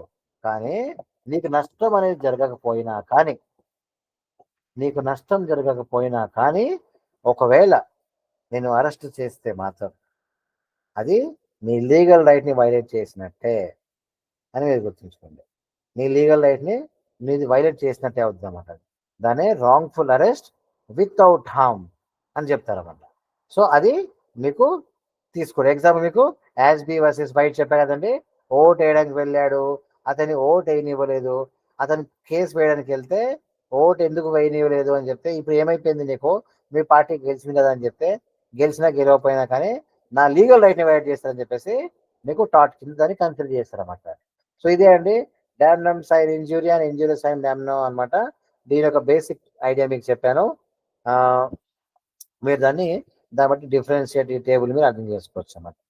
నెక్స్ట్ టాపిక్ వచ్చేసరికి మనకి టాట్ distinguish from crime and breach of contract. అంటే ఈ టాట్కి క్రైమ్కి డిఫరెన్స్ ఏంటి, టాట్కి కాంట్రాక్ట్కి డిఫరెన్స్ ఏంటి అని చెప్పి మీకు ఇక్కడ టాపిక్ చెప్తుందన్నమాట. సో టాట్కి క్రైమ్కి డిఫరెన్స్ అనేది, టాట్కి కాంట్రాక్ట్ డిఫరెన్స్ ఏంటి అని చెప్పి మనం ఒకసారి అబ్జర్వ్ చేసుకుంటే సింపుల్ అండి. టాట్ అనేది ఎప్పుడు కూడా నీకు ప్రైవేట్ రాంగ్ అవుతుంది, క్రైమ్ అనేది పబ్లిక్ రాంగ్ అవుతుంది, బ్రీచ్ ఆఫ్ కాంట్రాక్ట్ కూడా ఎప్పుడు నీకు ప్రైవేట్ రాంగ్ అవుతుంది అన్నమాట. అంటే నువ్వు ఎగ్జాంపుల్స్ ఇక్కడ అబ్జర్వ్ చేసుకుంటే టాట్ వర్సెస్ క్రైమ్ అని ఒకటి పెట్టాను నేను. టాట్ వర్సెస్ క్రైమ్, మళ్ళీ టాట్ వర్సెస్ బ్రీచ్ ఆఫ్ కాంట్రాక్ట్ పెట్టామన్నమాట. టాట్కి నేను క్రైమ్కి, టాట్కి బ్రీచ్ ఆఫ్ కాంట్రాక్ట్ నేను చెప్పడం జరిగింది అన్నమాట. అది ఏంటిది అంటే ఇక్కడ మీకు అబ్జర్వ్ చేసుకుంటే టాట్కి వర్సెస్ క్రైమ్కి డిఫరెన్స్ ఏంటిది అంటే, టాట్ వచ్చేసరికి మీకు అది nature of wrong is private, crime is public wrong. అది ఎట్లా అని చెప్పాను కదండి.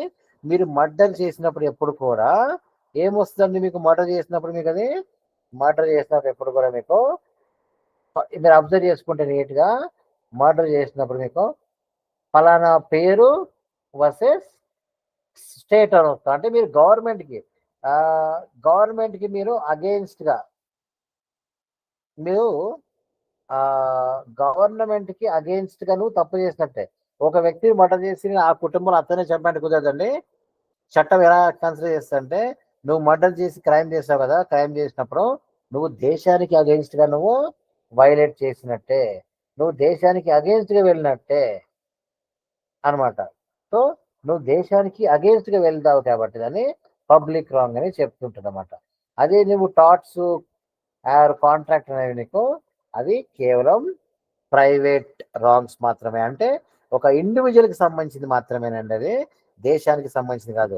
మళ్ళీ మళ్ళీ చెప్తుంది చూసుకోండి, దొంగతనాలు, మర్డర్లు, ఒక అమ్మాయిని రేప్ చేస్తే ఆ రేప్ అనేది ఆ అమ్మాయికి అగేన్స్ట్గా నువ్వు చేయలేదు, నువ్వు స్టేట్కి అగేన్స్ట్గా చేసావు.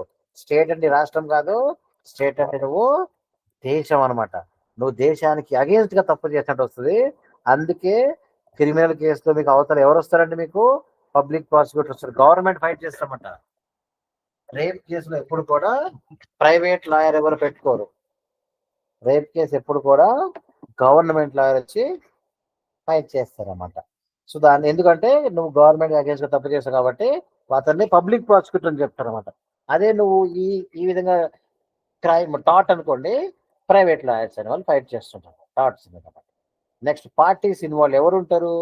టాట్ వర్సెస్ క్రైమ్ చూసుకుంటే నీకు టాట్లో ఏమో నీకు ప్లెయింటిఫ్, డిఫెండెంట్ వీళ్ళు ఉంటారన్నమాట. క్రైమ్లో మీకు స్టేట్ ప్రాసిక్యూటర్ వర్సెస్ అక్యూజ్డ్ అని వీళ్ళు ఉంటారన్నమాట నీకు. ఇది నెక్స్ట్ తర్వాత పర్పస్ ఆఫ్ లా. ఎందుకు టాట్ అనేది నువ్వు కంపన్సేషన్ ఇవ్వడం కోసం ఉంటుంది, క్రైమ్ అనేది జైల్లో పట్టడం కోసం నీకు ఉంటుంది అన్నమాట. రెమెడీ వచ్చేసరికి నీకు డ్యామేజెస్ ఇస్తారు. డ్యామేజెస్ అంటే పదం మీరు గుర్తుంచుకోండి, కంపన్సేషన్ అన్నమాట. మీకు కాంట్రాక్ట్ చెప్పండి, మీకు చెప్పాను క్లియర్గా అనేది. తర్వాత క్రైమ్ అనేది వచ్చేసరికి మాత్రం మీకు జైల్లో పెడతారు అన్నమాట. పనిష్మెంట్ వచ్చేసరికి బర్డెన్ ఆఫ్ ప్రూఫ్. టాట్ వచ్చేసరికి మీకు ఎలా ఉంటుందంటే మీకు అదే బ్యాలెన్స్ ఆఫ్ ప్రాబిలిటీస్ అని చెప్తారు. క్రైమ్ అంటే నువ్వు బియాండ్ ద రీజనబుల్ డౌట్ అని చెప్తారు. అంటే విషయం గుర్తుంచుకోండి, ఇది వెరీ వెరీ ఇంపార్టెంట్ అయిపోండి. మీరు ఎప్పుడైనా సివిల్ కేసు ప్రూవ్ చేయాలంటే మీరు జస్ట్ 50% దాటి ప్రూవ్ చేసి సరిపోద్దండి. సివిల్ కేసు ఏమైందంటే బ్యాలెన్స్ ఆఫ్ ప్రాబిలిటీస్ అన్నమాట. 50% దాటి మీరు ప్రూవ్ చేస్తే మీరు కేసు గెలిచిపోతారు. కానీ క్రైమ్లో మాత్రం బియాండ్ ద రీజనబుల్ డౌట్ నువ్వు ప్రూవ్ చేయాలి. 99.99% నువ్వు ప్రూవ్ చేయాలి. ఎట్లాంటి డౌట్ ఉండకూడదు. వీడే దొంగ, వీడే చంపాడు, వీడే క్రైమ్ చేశాడు, వీడే రేప్ చేశాడు, మర్డర్ చేశాడు అని చెప్పి 100% ప్రూవ్ చేయాలి, ఏ డౌట్ లేకుండా. అందుకనే క్రైమ్లో ఎందుకు శిక్ష పడదో తెలుసా మీకు? Beyond the reasonable doubt prove చేయడం అనేది నాట్ ఏ జోక్. అందుకనే ఈరోజు మీరు రోడ్ల మీద మర్డర్ చేసేవారు ఎందుకు ఎట్లా తిరుగుతారండి మీకు? అది ఎందుకు అట్లా తిరుగుతుంటారు తెలుసా మీకు? వాళ్ళని ప్రూవ్ చేయడం అంత ఈజీ కాదు కాబట్టి. Beyond the reasonable doubt prove చేయాలంటే అంత ఈజీ కాదు, ఎక్కడో చోట ఏదో మిస్ అవుతుంటుంది కాబట్టి. నెక్స్ట్ ఎగ్జాంపుల్స్ మీరు చూసుకుంటే టాట్కి డిఫెమేషన్, న్యూసెన్స్ వస్తుంది, క్రైమ్కి ఏమో మర్డర్, థెఫ్ట్, రేప్ అనేది వస్తుంది, మీకు తెలిసింది. నెక్స్ట్ టాట్ వర్సెస్ బ్రీచ్ ఆఫ్ కాంట్రాక్ట్ మీరు అబ్జర్వ్ చేసుకుంటే టాట్లో నీకు డ్యూటీ అనేది చట్టం ఇస్తుంది నీకు. అదే కాంట్రాక్ట్లో డ్యూటీ అనేది నీకు అగ్రిమెంట్ బిట్వీన్ పార్టీస్ అన్నమాట. ఇద్దరు పార్టీస్ మధ్య అగ్రిమెంట్ చేసుకుంటారు కదండి, ఆ అగ్రిమెంట్ అనేది నీకు డ్యూటీ ఇస్తుంది అన్నమాట నీకు. అదే నీకు టాట్లో నీకు రిలేషన్షిప్ బిట్వీన్ పార్టీస్ మీరు అబ్జర్వ్ చేసుకుంటే ఈ రిలేషన్షిప్ ఎగ్జిస్ట్ బై లా. నువ్వు అవతల వ్యక్తిని నువ్వు ఎందుకు బాగా చూసుకోవాలంటే చట్టం నీకు చెప్పింది కాబట్టి. కాంట్రాక్ట్ మాత్రం రాసుకున్నావు కాబట్టి అన్నమాట. ఇంటెన్షన్ వచ్చేసరికి నీకు అది ఇండిపెండెంట్. యూజువల్గా నీకు టాట్ జరిగిందంటే ఏంటి నీకు అది నీకు ఇంటెన్షన్ లేకుండా వస్తుంది అన్నమాట కదా. కాంట్రాక్ట్ మాత్రం నీకు ఏంటంటే ఇంటెన్షన్ టు పర్ఫార్మ్ కాంట్రాక్ట్ ఇది ఇంపార్టెంట్ అన్నమాట. టాట్కి మాత్రం నీకు ఇండిపెండెంట్ ఆఫ్ ఇంటెన్షన్ అన్నమాట. నువ్వు ఏమైనా చేసుకో, నువ్వు ఇంటెన్షన్ నెగ్లిజెంట్గా ఉంటావు ఎట్లుంటావు అనేది దాన్ని బట్టి టాట్ అనేది ఇంటెన్షన్ యొక్క నేచర్ చూపిస్తుంది అన్నమాట. రెమెడీ ఆబ్వియస్గా నీకు కోర్ట్ డిసైడ్ చేస్తుంది అన్నమాట. నీకు ఏమని ఎంత పనిష్మెంట్ ఇద్దామని చెప్పి కోర్ట్ డిసైడ్ చేస్తుంది. కాంట్రాక్ట్ మాత్రం నీకు ఎవరు చేస్తారండి కాంట్రాక్ట్ నీకు యాజ్ పర్ ద కాంట్రాక్ట్ నువ్వు రాసుకుంటావు కదా, పలానా ఇది చేస్తే ఓకే హ్యాపీ, లేదంటే నాకు ఇంత ఇవ్వాలని చెప్పి రాసుకుంటారు అన్నమాట. That is about the contract అన్నమాట. ఓకే అండి, నెగ్లిజెన్స్ టాట్లో ఎగ్జాంపుల్స్, కాంట్రాక్ట్ ఎగ్జాంపుల్ మీకు తెలుసు కదా, then will see that's about టాట్కి, క్రైమ్కి, టాట్కి కాంట్రాక్ట్ డిఫరెన్స్ అండి మీకు అది. Next general principles of liability of torts. General principles అన్నమాట. అంటే ఇక్కడ liability, general principles of liability in torts అంటే ఏంటంటే ఇక్కడ మీకు ఫాల్ట్ బేస్డ్ లయబిలిటీ ఒకటి ఉంది, మనం చూసాం కదండి. ఫాల్ట్ బేస్డ్ లయబిలిటీ తర్వాత స్ట్రిక్ట్ అండ్ అబ్సల్యూట్ లయబిలిటీ. మనకి ఫాల్ట్ బేస్డ్ లయబిలిటీ ఒకటి, స్ట్రిక్ట్ అండ్ అబ్సల్యూట్ లయబిలిటీ ఒకటి, తర్వాత వైకారియస్ లయబిలిటీ అని చెప్పేసి మనకి నో లయబిలిటీ విత్ డ్యామేజ్. ఈ డైరెక్ట్గా లయబిలిటీ కోసం మనం మాట్లాడుకుందామండి. జనరల్ ప్రిన్సిపల్స్ అన్నమాట. మీకు అది మీకు లయబిలిటీస్ అనే టాట్లో మీకు లయబిలిటీస్ అని ఏ విధంగా వస్తాయి మనం ఒకసారి అబ్జర్వ్ చేసుకుంటాం. ఇది ఏంటిదంటే మీకు అంటే ఫాల్ట్ బేస్డ్ లయబిలిటీ మీరు అబ్జర్వ్ చేసుకుంటే లయబిలిటీ ఫర్ రాంగ్ఫుల్ యాక్ట్స్ అంటే ఇక్కడ ఏ పర్సన్ ఈజ్ లయబుల్ ఎప్పుడు when his act is unlawful and infringes another legal right. అంటే ఎగ్జాంపుల్ ఇదే అనమాట. ఇది ఓట్ ఇతని example Ashby versus White లో ఓట్ వేయనివ్వలే కదండి మీకు. అది ఓట్ వేయనివ్వలేనప్పుడు అది అక్కడ లయబిలిటీ ఫర్ రాంగ్ఫుల్ యాక్ట్స్ అన్నమాట. అంటే అన్యాయంగా అతను ఆపారన్నమాట ఓట్ వేయకోకుండా. అవి ఇతను పోయి ఏమని ఫైట్ చేశాడు, మీరే కదండి ఆపారు, అది మీ ఎలక్షన్ మా ఒక పార్టీ గెలిచినా కానీ లాస్ అవ్వకపోయినా కానీ మరి నన్ను ఆపినందుకు దానికి పనిష్మెంట్ ఏంటని చెప్పేసి ఇతను ఫైట్ చేశాడు అనమాట. Next liability for negligence. ఇదేంటిదంటే నెగ్లిజెన్స్ అంటే ఏంటి మీకు అది breach of duty of care అనమాట. ఇక్కడ మీకు ఎక్కడ వచ్చింది మీకు అది డ్యూటీ ఆఫ్ కేర్? మీకు neighbouring principle Donoghue versus Stevenson ginger beer case అని చెప్పే కదండి మీకు. అది manufacturing liable to consumer liability arises when person fails to act as a reasonable man board. అంటే నువ్వు ఒక రీజనబుల్ వ్యక్తి ఎలాగైతే నువ్వు కేర్ తీసుకోవాలి కేర్ తీసుకోలేకపోతే ఆటోమేటిక్గా నీకు లయబిలిటీ అనేది అరైజ్ అవుతుంటుంది అని చెప్పి ఇది ఫాల్ట్ బేస్డ్ లయబిలిటీ. మీకు లయబిలిటీ ఫర్ రాంగ్ఫుల్ యాక్ట్స్ ఒకటి ఉందండి, లయబిలిటీ ఫర్ నెగ్లిజెన్స్ అన్నమాట. ఈ కేసులో ఏమైందండి మీకు అది నెగ్లిజెన్స్. ఆ బీర్ సీసాలో ఏం చేశాడండి, నత్త చనిపోయిన నత్త ఉండిపోయింది అన్నమాట. దాంతో ఆమెకి ఆరోగ్యం పాడైంది అన్నమాట. Next liability for intentional wrongs అన్నమాట. కొంతమంది ఇంటెన్షనల్ చేస్తారు కదండి, దాన్ని assault, battery, false imprisonment, defamation కావాలని చేస్తారన్నమాట. ఓవరాల్ మీరు అబ్జర్వ్ చేసుకుంటే ఫాల్ట్ బేస్డ్ లయబిలిటీ మీరు అబ్జర్వ్ చేసుకుంటే ఫాల్ట్ బేస్డ్ లయబిలిటీలో మీకు liability for wrongful acts, liability for negligence, liability for intentional wrongs అన్నమాట. ఈ మూడు మీకు పార్ట్ 1లో ఫాల్ట్ బేస్డ్ అని చెప్పి వస్తుందన్నమాట. మీరు అర్థం చేసుకోండి. అర్ధరాత్రి అయిపోయింది ఇక్కడ టైము, సో నాకు అంత ఎనర్జీ గురించి చెప్తుంది నాకు తెలియదు. But still I hope things are clear for you. Comment రాయండి, అర్థం కాకపోతే నేను మళ్ళీ ఒకసారి ఏదైనా ప్లాన్ చేసి మీకు చెప్పడానికి ట్రై చేస్తాను. గ్రూప్లో కూడా జాయిన్ అయి ఉంటే ఒకవేళ మీరు నాకు పింగ్ చేయండి, ఎప్పుడైనా మీకు కావాలంటే పర్సనల్గా హెల్ప్ చేస్తుంది. సో ఇక్కడ మీకు ఫాల్ట్ బేస్డ్ లయబిలిటీ అనేది వచ్చేసరికి ఇదనమాట. అంటే ఆఫ్ కోర్స్ ఇక్కడ మీకు స్క్రీన్ షేర్ కాదు అనుకుంటే ఇక్కడ దాకా మీకు చూపిస్తాండి. First fault based liability. Fault based liability మీకు లయబిలిటీ ఫర్ రాంగ్ఫుల్ యాక్ట్స్ అనమాట. Liability for wrongful acts example మీకు అది నువ్వు చేసిన యాజ్ బి వర్సెస్ వైట్ లో రాంగ్ఫుల్ గా అతన్ని ఓట్ వేయనివ్వలేమాట.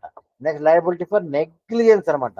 నెగ్లిజెన్స్ అంటే ఏంటి మీకు అది నెగ్లిజెన్స్ అంటే ఇప్పుడు నువ్వు రీజనబుల్ కేర్ తీసుకోకుండా నువ్వు అమ్ముతున్న ఈ బీర్ సీసాలో దాంట్లో నత్త ఉన్న నువ్వు పట్టించుకోలేకపోతే నువ్వు లయబిలిటీ, నువ్వు డబ్బులు కట్టాల్సిందే అని చెప్పి చెప్తుందన్నమాట. Next liability for intentional wrongs అనమాట. అంటే నువ్వు కావాలని చేస్తున్న తప్పులే కదా అవి ఇంటెన్షన్, బ్యాటరీ, ఫాల్స్ ఇంప్రిజన్ అని చెప్పేసి ఇదనమాట. సో ఇంటెన్షనలీ కాజింగ్ హార్మ్ ఏమవుతుందో అది ఇవన్నీ మనకి పార్ట్ 1 కిందకి వస్తాం అన్నమాట, ఫాల్ట్ బేస్డ్ అని చెప్పేసి. నెక్స్ట్ మనకి ఏముంది అంటే స్ట్రిక్ట్ అండ్ అబ్సల్యూట్ లయబిలిటీ ఉందండి మనకి. అది స్ట్రిక్ట్ అండ్ అబ్సల్యూట్ లయబిలిటీలో మనకి ఇదేంటిదబ్బా మనకి స్ట్రిక్ట్ అండ్ అబ్సల్యూట్ లయబిలిటీ అని చెప్తే మీకు దీనికోసం మీకు కింద ఒకటి సెపరేట్ టాపిక్ చాప్టర్ నెంబర్ 2లో ఉంటుందని అది మీకు ఎక్స్ప్లెయిన్ చేస్తాను మీకు. రైలాండ్ వర్సెస్ ఫ్లెచర్. సరే ఎన్నిసార్లు ఇది కనపడినా కొద్ది తర్వాత చెప్తాను చెప్తుందండి. సరే ఇక్కడ మీకు సింపుల్ గా చెప్పేసి వస్తున్న స్టోరీ మీకు ఎందుకు రాంచడం కానీ స్ట్రిక్ట్ లయబిలిటీ అంటే ఏంటంటే రైలాండ్ అండ్ ఫ్లెచర్ అనే ఒక రూల్ ఉంటుంది అన్నమాట. ఏంటిది అంటే ఇది వీళ్ళు ఇక్కడ ఒక అతను ఇందులో ఏం చేశాడండి ఇక్కడ మేము ఈ రైలాండ్ అండ్ ఫ్లెచర్ లో ఒక అతనేమో బొగ్గు గని తవ్వాడనమాట. బొగ్గు గని తవ్విన తర్వాత అందులో అతను కోల్ మైన్ బిజినెస్ చేసుకుంటున్నమాట. చేసుకుంటున్నప్పుడు ఇంకొక అతను ఏం చేశాడంటే పక్కనే కొంచెం ముందుకెళ్ళేసరికి అతని యొక్క అతని ల్యాండ్ మొత్తాన్ని తవ్వి ఏం చేశాడంటే ఒక రిజర్వాయర్ కట్టామట, చిన్న రిజర్వాయర్ కట్టామట. అతనికి ఎందుకు అంత అవసరం పడింది అని చెప్తే అప్పట్లో ఇండస్ట్రియల్ రివల్యూషన్ వచ్చిన తర్వాత ఇండస్ట్రియల్ రివల్యూషన్ టైంలో ప్రొడక్షన్ పెరిగింది, మెషిన్స్ పెరిగినాయి, మెషిన్స్ వేడెక్కుతున్నాయి, వాటిని చల్లబరచాలి అంటే వాటర్ కావాలి. వాటర్ కోసం ఏం చేశారంటే అతను ఓపెన్ ల్యాండ్ లో బాగా అయితే రిజర్వాయర్ కట్టారన్నమాట.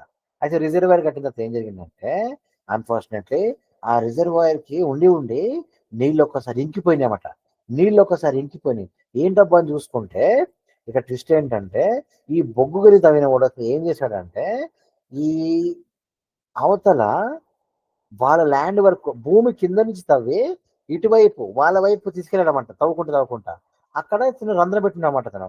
ఇతనికి ఏం తట్టుందని తెలియకోకుండా సడన్ గా నీకు వాటర్ అనేది కిందకి వెళ్ళిపోయిందన్నమాట. కిందకి వెళ్ళిపోయి అతను బొగ్గు గనిలోకి మొత్తం వెళ్ళిపోయి వాటర్ తోని బొగ్గు అంతా తడిసిపోయిందన్నమాట. ఇప్పుడు అతను కేసు వేసాడనమాట. కేసు ఏం చెప్పాడంటే నీ వల్లే నాకు అంత నష్టం జరిగింది కాబట్టి నా డబ్బులు ఇవ్వని చెప్పాడనమాట. అప్పుడు జడ్జి ఏం చెప్పారంటే రిమెంబర్ ఫస్ట్ ఆఫ్ ఆల్ దీన్ని స్ట్రిక్ట్ లయబిలిటీ అంటారు.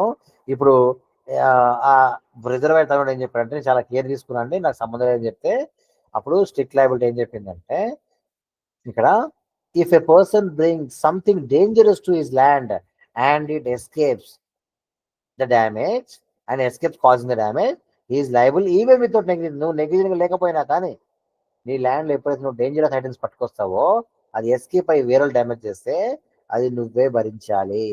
నువ్వు నెగ్లిజెంట్గా లేకపోయినా కానీ బాధ్యత నువ్వే అని చెప్పిందన్నమాట. దాన్నే స్ట్రిక్ట్ లయబిలిటీ అని చెప్తారన్నమాట.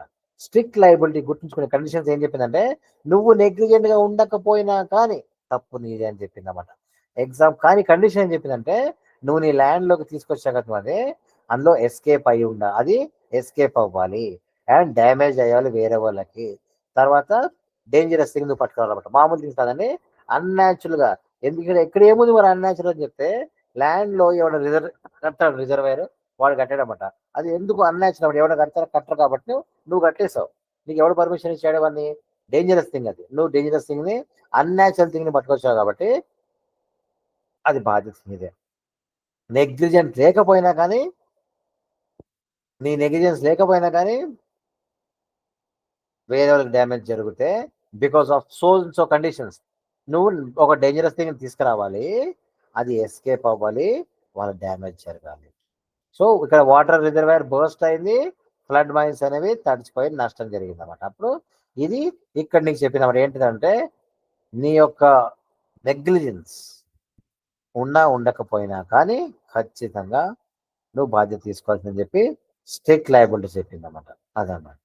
నెక్స్ట్ అబ్సల్యూట్ లయబిలిటీ స్టోరీ అండి. ఇది కూడా చెప్పేస్తాను చూసుకోండి.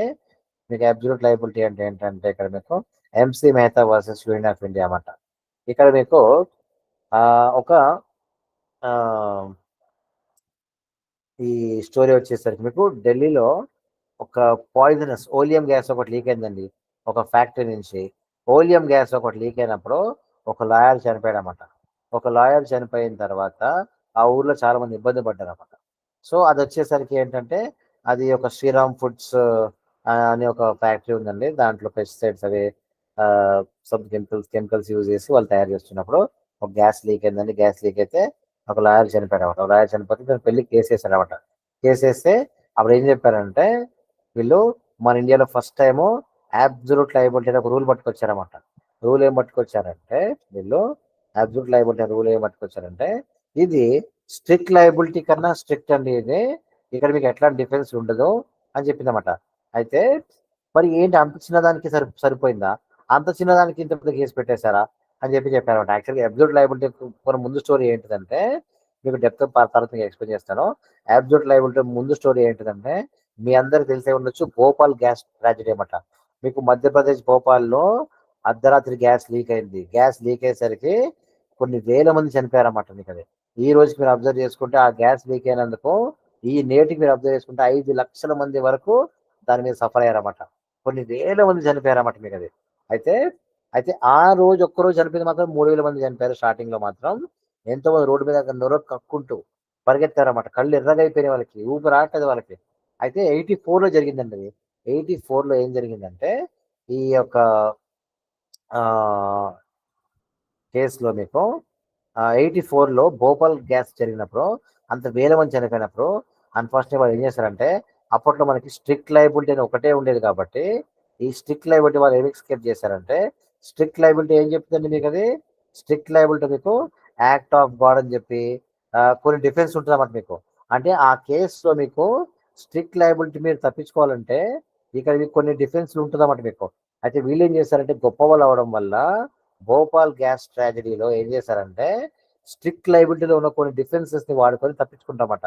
అప్పుడు అదే విధంగా మీకు MC Mehta versus Oleum gas leak ఏమైందంటే అదే స్ట్రిక్ట్ లైబిలిటీ పెట్టి మళ్ళీ తప్పించుకోబోతుంటే అప్పుడు కోర్టుకు అర్థమైంది ఏంటంటే ఇంకా లాభం లేదు అబ్బాయి అని చెప్పేసి అబ్సల్యూట్ లైబిలిటీ అని చెప్పేసి ఫస్ట్ ఎవర్ టైం మన భూమి మీద విలేజ్ మన ఇండియా పట్టుకొచ్చిన అబ్సల్యూట్ లైబిలిటీ ఇదేంటంటే స్ట్రిక్ట్ కన్నా స్ట్రిక్ట్ అన్నమాట. ఇది స్ట్రిక్ట్ లైబిలిటీ కన్నా స్ట్రిక్ట్ అని చెప్తారండి మీకు. ఇది దాన్ని పట్టుకొచ్చినమాట. ఇక్కడ ఎప్పుడు కూడా తప్పించుకోవడానికి వీల్లేదు అని చెప్పింది అనమాట. దట్స్ కాల్డ్ అబ్సల్యూట్ లైబిలిటీ అనమాట. నీకు ప్రమాదం జరిగిందా అయిపోయినావు. ప్రమాదం జరిగితే మాత్రం ఖచ్చితంగా నువ్వు డబ్బులు పే చేయాల్సిందే. స్ట్రిక్ట్ లైబిలిటీలో ఉన్న ఎక్సెప్షన్స్ కూడా నీకు దక్కవని చెప్పింది అన్నమాట మీకు. సరే ఇదండి అబ్సల్యూట్ లైబిలిటీ, స్ట్రిక్ట్ లైబిలిటీ ఊరించి చెప్పడం ఎందుకు కానీ ఇదన్నమాట. అయినా కానీ మీకు ఇంకా డెప్త్ అని చెప్పాలి స్టోరీ లాగా. అది ఎట్టి పరిస్థితి మీకు సెకండ్ దాంట్లో మీకు నీట్గా ఒక్కొక్క పాయింట్ తీసుకుని కవర్ చేస్తుంటామట. ఎందుకు ఇంత చెప్తున్నాం అని చెప్తే అబ్సల్యూట్ లైబిలిటీ, స్ట్రిక్ట్ లైబిలిటీ అనేది ఖచ్చితంగా ఎగ్జామ్లో వస్తూ ఉంటాయి అన్నమాట మీకు. దయచేసి వాటిని ఆ స్టోరీ మీకు సెకండ్ చాప్టర్ మీకు చెప్తా కాబట్టి అక్కడ ఇందాక ఇందాక మీకు ఐడియా వచ్చారనమాట. అది ఏంటో చెప్పానమాట మీకు. అబ్సల్యూట్ లైబిలిటీ ఒకటి, స్ట్రిక్ట్ లైబిలిటీ అని చెప్పేసి. నెక్స్ట్ అండి వైకారియస్ లైబిలిటీ అనమాట. వైకారియస్ లైబిలిటీ అంటే ఏంటి తెలుసా అండి? ఇప్పుడు ఒకరు చేసిన పనికి ఇంకొకరు బాధ్యత వహిస్తారన్నమాట. ఎగ్జాంపుల్ ఏంటిదంటే మీకు మాస్టర్ సర్వెంట్ అనమాట. నీ ఎంప్లాయీ తప్పు చేస్తే నీకు కూడా బాధ్యత ఉంటుంది. నీ కార్ డ్రైవర్ తప్పు చేస్తే కార్ డ్రైవర్ దగ్గర గుద్దితే అది ఓనర్గా నువ్వు తప్పు చేసినట్టే అనమాట. నీకు కూడా బాధ్యత ఉంటుంది అన్నమాట. అది ప్రిన్సిపల్. అయితే బేసికల్గా ఏమిటంటే ఇక్కడ మీ ఇద్దరికి మధ్య లీగల్ రిలేషన్షిప్ ఉండాలన్నమాట. మీ డ్రైవర్ డ్రైవింగ్ చేసే టైంలో వెళ్ళి గుద్దాడు అనుకోండి, నువ్వు కూడా బాధ్యత తీసుకోవాల్సి అన్నమాట. డ్రైవర్ గుద్దినాక రెస్పాన్సిబుల్ నువ్వు కూడా నువ్వే తీసుకోవాల్సి వస్తుంది. దాన్ని వైకారియస్ లైబిలిటీ. వైకారియస్ అని కొంతమంది అంటారు, వైకారియస్ అని కొంతమంది అంటారు. ఏమున్నా కానీ వైకారియస్ లైబిలిటీ అనే కాన్సెప్ట్ మీరు గుర్తుంచుకోండి. Employer and employee. ఒక ఎంప్లాయీ తప్పు చేస్తే ఎంప్లాయర్ కూడా లయబుల్ అవుతాడు. నెక్స్ట్ ప్రిన్సిపల్ ఏజెంట్ అనే ఒక రిలేషన్షిప్ ఉంటుందండి. ప్రిన్సిపల్ తప్పు చేస్తే ఏజెంట్ తప్పు చేస్తే ప్రిన్సిపల్ కూడా ఉంటారు అనమాట. ఏజెంట్ ప్రిన్సిపల్ అంటే ఏంటని చెప్పి సెకండ్ సెమిస్టర్ వస్తాను అప్పుడు చూసుకుంటాం. So state liability. Government employees తప్పు చేస్తే గవర్నమెంట్ లయబుల్ అవుతుంది. ఒక పోలీస్ ఒక పోలీస్ అనే వ్యక్తి కస్టడీలో ఒక వ్యక్తిని పోలీసు కస్టడీలో ఒక వ్యక్తిని చంపేస్తే అప్పుడు పోలీస్ అనే వ్యక్తి గవర్నమెంట్ ఎంప్లాయీ కాబట్టి అతను చంపేసినందుకు గవర్నమెంట్ కూడా బాధ్యత వహిస్తుంది. పోలీస్ కస్టడీలో చంపడం అంత ఈజీ కాదు, అంత తమాషా కాదండి. ఎవరైతే చనిపోతారో ఆటోమేటిక్గా పోలీస్ జైలుకి వెళ్తాడు. మీకు 5 కోట్ల వరకు మీరు డిమాండ్ చేసుకుంటామట. చాలా మంది డిమాండ్ చేస్తారన్నమాట మీకు ఆ విధంగా చంపేస్తే. అప్పుడు ఎవరు కడతారు డబ్బులు? గవర్నమెంటే కట్టాలన్నమాట. So at the same time ఒక గవర్నమెంట్ ఆఫీసర్ ఏమో తప్పు చేస్తే గవర్నమెంటే బాధ్యత తీసుకోవాల్సి వస్తుంది అనమాట. దాన్ని వైకారియస్ లయబిలిటీ అని చెప్తారండి. Master servant, principal agent and state liability కింద మీకు ఇది ఉంటుంది అనమాట. ఎగ్జాంపుల్ మీరు అబ్జర్వ్ చెప్పాలంటే state of Rajasthan versus Vidyawati ఉందండి. ఇక్కడ మీకు ఏంటంటే డ్రైవర్ మీకు ఇక్కడ ఏం జరిగిందంటే ఒక డ్రైవర్ అప్పట్లో మీకు గవర్నమెంట్ జీప్ నడుపుకుంటూ వెళ్ళి వేరే వాళ్ళని ఆ, ఇది ఆ, కుదరం జరిగిందన్నమాట. కుదరం జరిగితే వాళ్ళు ఏం చేశారంటే మేము మమ్మల్ని ఎందుకు అంటున్నారండి, మేము గవర్నమెంట్ జాబ్ చేసుకుంటూ వెళ్ళాం కదా, గవర్నమెంట్ జాబ్ చేస్తున్నప్పుడు గవర్నమెంట్ పని మీద వెళ్ళాం కదా అని అంటే అప్పట్లో ఎలా ఉండేవంటే మీకు అది స్టాట్యుటరీ డ్యూటీస్ అనేవి ఉండేవండి. నువ్వు గవర్నమెంట్ జాబ్ చేసే టైంలో ఏదైనా నష్టం జరిగితే నీకు పెద్ద సంబంధం ఏమి ఉండేది కాదన్నమాట. నీకు ఒకప్పుడు నీకు గవర్నమెంట్ జాబ్ చేసేటప్పుడు నువ్వు ఏ విధమైన తప్పులు చేసినా కానీ అప్పుడు గవర్నమెంట్ ఏం చేస్తుందంటే గవర్నమెంట్ డ్యూటీ చేసే టైంలో జరిగింది కాబట్టి ఈ ఎంప్లాయీకి ఎట్లాంటి బాధ్యత లేదని చెప్పి కొత్తలో ఉండేదన్నమాట నీకు అది. ఆ తర్వాత ఏమైందంటే ఇలాగైతే ఇక ప్రతి ఒక్కరు అడ్వాంటేజ్ తీసుకుంటున్నాడు అని చెప్పేసి ఏం చేశారంటే ఇట్లా కాదండి, statutory and non government duty చేసిన వాళ్ళకి ఇద్దాం, మనం ఫ్రీడమ్ ఇద్దాము, కాకపోతే దాన్ని మనము statutory and non statutory divide చేద్దామండి అని చెప్పారన్నమాట. స్టాట్యుటరీ అంటే ఏంటంటే నువ్వు మిలిటరీ ఆపరేషన్స్ కానీ పోలీసు అల్లరి జరిగినప్పుడు కంట్రోల్ చేసే టైంలో కానీ ఆ టైంలో మాత్రమే జరిగిన యాక్షన్స్కి గవర్నమెంట్కి సంబంధం ఉండదు. కానీ మిగతా డ్యూటీస్ ఉంటాయి సార్, అడ్మినిస్ట్రేటివ్ డ్యూటీస్ ఉంటాయి కదా గవర్నమెంట్వి. ఏవి అంటే గవర్నమెంట్ యొక్క కార్స్ నడపడము, ఆర్టీసీ బస్సు నడపడము, ట్రైన్లు నడపడము, ఇట్లాంటి కేసెస్లో మాత్రం ఏమైనా తేడా జరిగితే ఇవి అడ్మినిస్ట్రేటివ్ డ్యూటీస్ కాబట్టి ఇట్లాంటి వాటిలో గవర్నమెంట్ బాధ్యత వహించాల్సిందే అని చెప్పి మనం తర్వాత నేర్చుకున్నాం అన్నమాట. సో అదే అండి ఆ టైంలో లయబిలిటీ వైకారియస్ లయబిలిటీ యొక్క స్టోరీ అన్నమాట.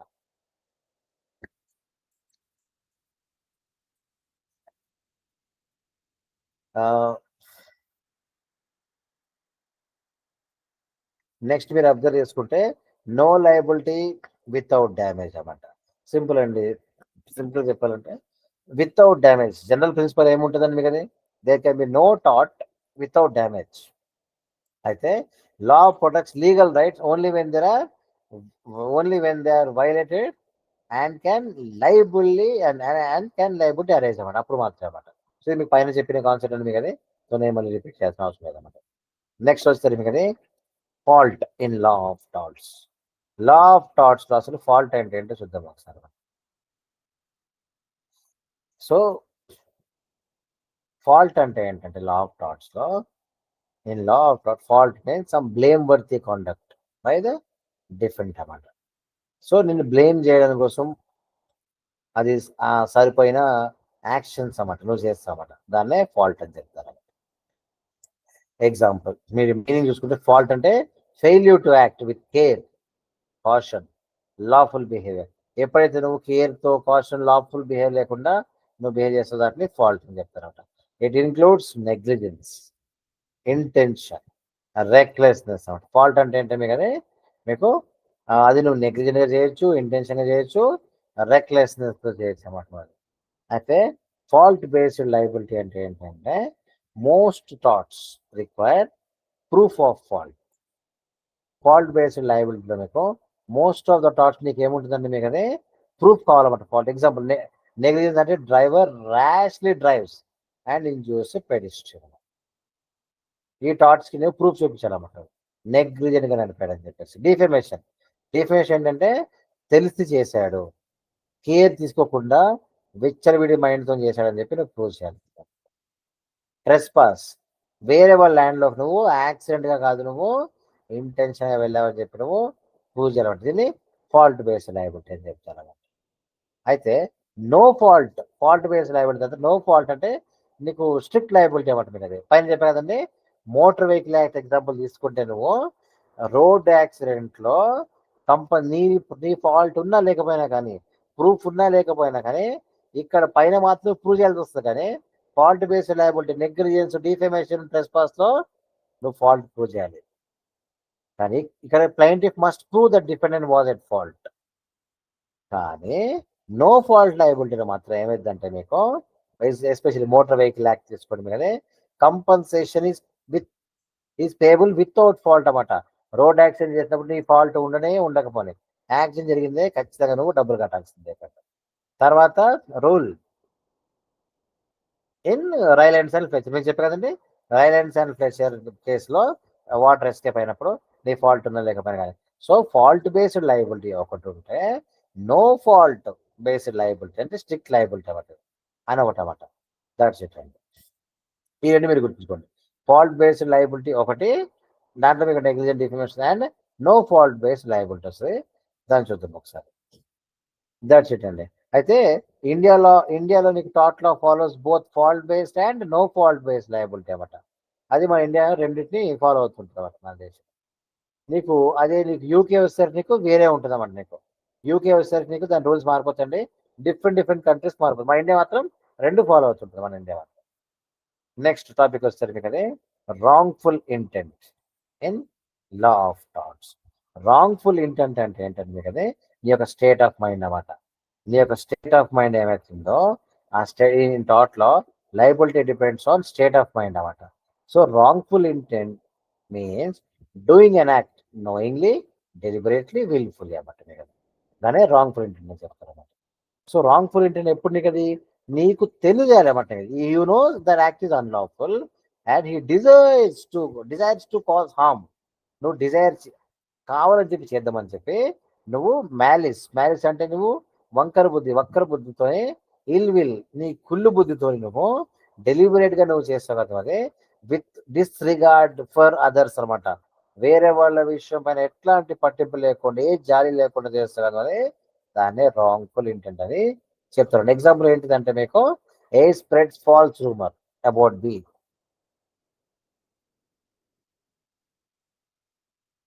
With the purpose of damaging his reputation. అది కావాలని చేస్తారన్నమాట. సో ఇక్కడ మీరు wrongful intent in law of థాట్ వస్తారు కదా, నీ ఇంటెంట్ వస్తారు కదా, ఇదనమాట. మ్యాలిస్, ఇల్విల్, డెలిబరేట్ డిస్రిగార్డ్తోనే మీకు ఉందన్నమాట. అయితే difference between negligence and wrongful intent ఏంటంటే, నెగ్లిజెంట్ అనేది నీకు తెలియకుండా కేర్లెస్నెస్తోని నువ్వు చేస్తావట. కేర్లెస్నెస్గా నువ్వు హార్మ్ కాజ్ చేసావు, అన్ఇంటెన్షన్గా నువ్వు హార్మ్ కాజ్ చేసావు. రాంగ్ఫుల్ ఇంటెంట్ వచ్చేసరికి నువ్వు డెలిబరేట్ అండ్ రాంగ్ఫుల్, డెలిబరేట్గా నువ్వు చేస్తామంట. డెలిబరేట్ అండ్ రాంగ్ఫుల్ యాక్షన్తో నువ్వు చేసినప్పుడు ఇది అంటారన్నమాట నేను. So negligence and wrongful intent అని డిఫరెన్స్ ఇది అనమాట. కావాలని చేసేది ఒకటి, కేర్లెస్గా చేసేది ఒకటి ఉంటుంది అనమాట.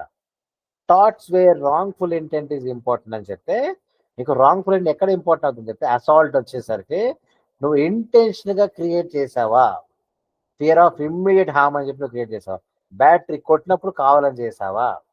డిఫెమేషన్ కూడా అంతే, మెలిషియస్ ప్రాసిక్యూషన్ కావాలని చెప్పి తప్పుడు కేసు పెడతారు కదండి. చూసుకోండి, అమ్మాయిలు ఊరికనే తప్పుడు కేసులు పెట్టేస్తే, రేప్ కేసులు పెట్టారనుకోండి, చాలా మంది అనుకుంటారు they can get away with it. No, నువ్వు అబ్బాయిల మీద మీరు తప్పుడు ఐ థింక్ మీకు స్క్రీన్ ఇది షేర్ కావాలనుకుంటండి. సరే, నో ప్రాబ్లం, మీకు మళ్ళీ ఫస్ట్ చెప్తాండి. ఫాల్ట్ సో ఫాల్ట్ అనేది ఒకసారి మీకు ఎక్స్ప్లెయిన్ చేస్తాను. ఫాల్ట్ పేస్ట్ అని చెప్పేసి, ఇది ఫాల్ట్ ఇక్కడ మీరు ఆగిపోయారు కాబట్టి ఫాల్ట్ వస్తే మీకు ఫాల్ట్ అంటే మీకు అనేది బ్లేమ్ వర్తి, మిమ్మల్ని బ్లేమ్ చేయడం కోసం మీరు దాని తగ్గట్టు పనులు మీరు చేస్తారు కదండి, బ్లేమ్ వర్తి అని చెప్పి చెప్తారన్నమాట.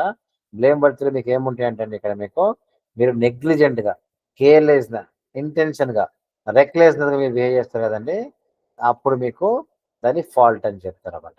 అయితే ఫాల్ట్ బేస్డ్ లయబిలిటీ మీకు ఎక్కడ ఉంటుందని మీది, ఫాల్ట్ బేస్డ్ లయబిలిటీలో మీకు నెగ్లిజెన్స్ ఇక్కడ నువ్వు ప్రూవ్ చేయాలన్నమాట. మీరు అది plaintiff must prove the defendant was at fault అని చెప్పి నువ్వు ఫాల్ట్ బేస్డ్ లయబిలిటీలో నెగ్లిజెన్స్, డిఫెమేషన్ అండ్ ట్రెస్పాస్ లో మీరు ప్రూవ్ చేయాలన్నమాట.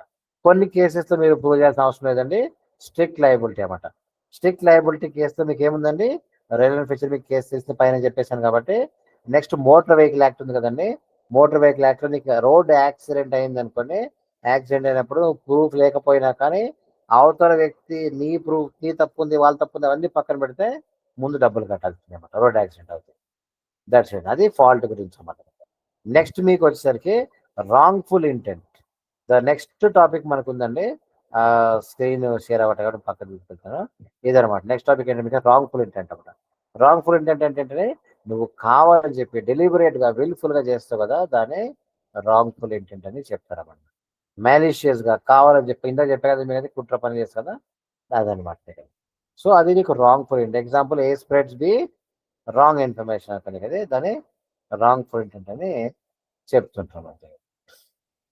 So torts where wrongful intent is important అని చెప్తే, మీకు ఎక్కడెక్కడ మీకు రాంగ్ఫుల్ ఇంటెంట్ మీకు ఎక్కడెక్కడ మీకు ఇంపార్టెంట్ అవుతుంటుంది అని అంటే, అసాల్ట్లో, బ్యాటరీలో, డిఫెమేషన్లో, డిసీట్లో, ఇక్కడ నువ్వు రాంగ్ఫుల్ ఇంటెంట్ అనేది చూపించాల్సి వస్తుంది. ఇది ఇంతకుముందు మీకు పైన చెప్పుకుంటున్నాను. అయితే మ్యాలిస్ అంటే ఏంటంటే మీకు అది మ్యాలిస్ అంటే ఏంటంటే మీరు కావాలని చెప్పి కుట్రపూరితంగా చేస్తారు కదండి, దాన్ని మ్యాలిస్ అని చెప్తారు. ఇల్ ఇంటెన్షన్ అనమాట, బ్యాడ్ ఇంటెన్షన్ అనమాట కదా, మ్యాలిస్ ఇన్ ఫ్యాక్ట్ అని అంటారన్నమాట. అంటే మ్యాలిస్లో కూడా మీకు మ్యాలిస్ ఇన్ ఫ్యాక్ట్ ఉంటుందండి, నీ యాక్చువల్ ఇల్ విల్ అనమాట, నీ స్పైట్, నీ రివెంజ్ అన్నమాట. నువ్వు రివెంజ్ తీసుకునే విషయంలో చేస్తావు కదండి, అదొక రకమైన మ్యాలిస్ అన్నమాట. మ్యాలిస్ ఇన్ లా అంటే doing an unlawful act intentionally without lawful excuse అన్నమాట, even no personal spite exist. ఇది మ్యాలిస్ ఇన్ ఫ్యాక్ట్ అంటే నీకు రివెంజ్ కోసం చేసింది. నీకు మ్యాలిస్ ఇన్ లా అంటే ఏంటంటే కదా, నువ్వు అన్లాఫుల్ యాక్ట్ చేస్తావు అన్నమాట, ఇంటెన్షనల్గా చేస్తావు, అన్లాఫుల్ యాక్ట్ చేస్తావు అన్నమాట. సో ఇది నీకు ఈ కేసులో మీకు థాట్ విషయంలో వస్తుంది, మీకు ఇది హెల్ప్ఫుల్ ఫర్ యూ అన్నమాట. నెక్స్ట్ ఇది మిగతా ప్రతి కేసు మనం పెద్ద పట్టుకొని చూడాల్సిన అవసరం లేదండి, టైం అనేది ఎక్కువైపోతుంది. అదే ఈ వీడియోకి మనకి ఫస్ట్ వీడియోకి ఎంత టైం పడితే ఛానల్కి టెన్షన్ వస్తుంది, బోర్ అయిపోద్ది అన్నమాట. So effect of wrongful intent చెప్తున్నా కదండి, రాంగ్ఫుల్ ఇంటెంట్ ఉంటే ఏమైందని చెప్తే నిన్ను ఇంకొంచెం స్ట్రిక్ట్గా పనిష్మెంట్ చేస్తారన్నమాట. Your liability is more strict అన్నమాట రాంగ్ఫుల్ ఇంటెంట్ ఉంటే. ఈవెన్ మర్డర్లో కూడా మీరు చూసుకోండి, ఎప్పుడు కూడా ఏమైందంటే మీకు మర్డర్ చేసినప్పుడు నువ్వు ఎక్కువగా కోల్డ్ బ్లడ్గా మర్డర్ చేసేవారు, నీకు శిక్ష ఎక్కువ పడతామట. నువ్వు ఆవేశంలో చేస్తే ఒకలాగా పడుతుంది శిక్ష నీకు, మ్యాలిషియస్ ఇంటెన్షన్తో చేసావు అనుకో నువ్వు, అది కుళ్ళు కుతంత్రం పెట్టుకొని వాళ్ళ మీద నువ్వు గిట్టలేక చేసావనుకో ఎక్కువ పనిష్మెంట్ పడతామండి నీకు అది. So that's about wrongful intent అన్నమాట.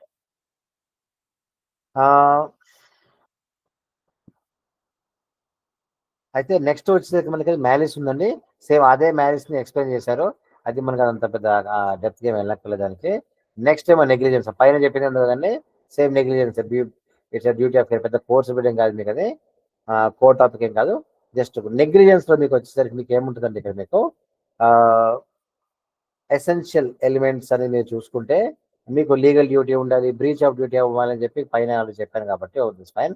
మీకు నెగ్లిజెన్స్ మీకు టైప్స్ ఆఫ్ నెగ్లిజెన్స్ వచ్చేసరికి మీకది కాంట్రిబ్యూటరీ నెగ్లిజెన్స్ అని చెప్తారన్నమాట. కాంట్రిబ్యూటరీ నెగ్లిజెన్స్ అంటే ఏంటంటే మీకది పెడెస్ట్రియన్ రోడ్ అనేది వాట్సాప్‌లో చాటింగ్ చేసుకుంటూ పోయి రోడ్ దాటినప్పుడు నువ్వు పోయి గుద్దావనుకున్నావు అది. అది కూడా నెగ్లిజెన్స్‌గా గుద్దటం అంటారు. కానీ అప్పుడు ఏమైద్దంటే కాంట్రిబ్యూటరీ నెగ్లిజెన్స్ ఉందనుకోండి, అప్పుడు ఏమైద్దంటే అందులో మీకు ఎక్కువ బాధ్యత ఉండదన్నమాట. ఎక్కువ డబ్బులు కట్టాల్సిన అవసరం లేదన్నమాట. రిమెంబర్ కాంట్రిబ్యూటరీ నెగ్లిజెన్స్ ఉంటే అయినా కానీ మీరు డబ్బులు కట్టాల్సిన ఎక్కువ కట్టనక్కర్లేదన్నమాట మీరది. నెక్స్ట్ కంపేర్డ్ నెగ్లిజెన్స్ అని చెప్తారన్నమాట. కంపేర్డ్ నెగ్లిజెన్స్ అంటే ఏంటంటే liability shared proportionally between plaintiff and defend అన్నమాట. ఇక్కడ కోర్ట్ ఏం చేస్తుంది మీకు అది ఎవరైతే తప్పు చేశారో దాన్ని బట్టి డిసైడ్ చేసి 30% తప్పనేది 40% తప్పనేది అని చెప్పేసి తీర్పు తీరుస్తుంటుంది అనమాట. నెక్స్ట్ గ్రాస్ నెగ్లిజెన్స్ అండి. ఇది మాత్రం మీకు పైలట్ ఫ్లయింగ్ డ్రంక్ ఇది ఎక్స్ట్రీమ్ అన్నమాట. ఒక పైలట్ మందు తాగేసి ఫ్లైట్ నడిపించారనుకోండి అది పెద్ద గ్రాస్ నెగ్లిజెన్స్ అని ఎగ్జాంపుల్ అన్నమాట. సో ఇది డిఫరెంట్ టైప్స్ ఆఫ్ నెగ్లిజెన్స్ అండి. ఈవెన్ డోనో వర్సెస్ స్టీవెన్సన్ మీకు పైన ఎగ్జాంపుల్ చెప్పాను కదా, మీరు దాన్ని యాడ్ చేసుకోవచ్చు అనమాట. సో నెగ్లిజెన్స్ యొక్క పైన వీటి యొక్క మీనింగ్ నేను పైన చెప్పేశాను మీకు అది. దాన్ని ఎలాబరేట్ చేసి మాత్రమే చెప్తుంటామాట ఇక్కడ మీకు నెగ్లిజెన్స్ మిస్టేక్స్ ఇట్లాంటి టాపిక్స్ మీద. Next liability without fault in thoughts చూసుకోండి. ఇప్పుడు లయబిలిటీ వితౌట్ ఫాల్ట్ అని చూద్దాం. అంటే నీ ఏ తప్పు లేకపోయినా కానీ అయినా కానీ నీకు లయబిలిటీని ఎప్పుడు పెడతారు అని చూద్దాం ఒకసారి. అంటే సాధారణంగా ఎప్పుడు లయబుల్ అవుతావు నువ్వు ఫాల్ట్‌లో ఉన్నప్పుడు మాత్రమే నువ్వు లయబిలిటీ అవుతావన్నమాట. కానీ కొన్ని కేసెస్‌లో ఏమైద్దంటే కానీ ఈ law imposes liability even if the defendant is not at fault. అయితే డిఫెండెంట్ ఫాల్ట్‌లో లేకపోయినా కానీ అప్పుడు మీరు అతని మీద కేసు పెడతారన్నమాట. అయితే దాన్ని నో ఫాల్ట్ లయబిలిటీ అని చెప్తారన్నమాట.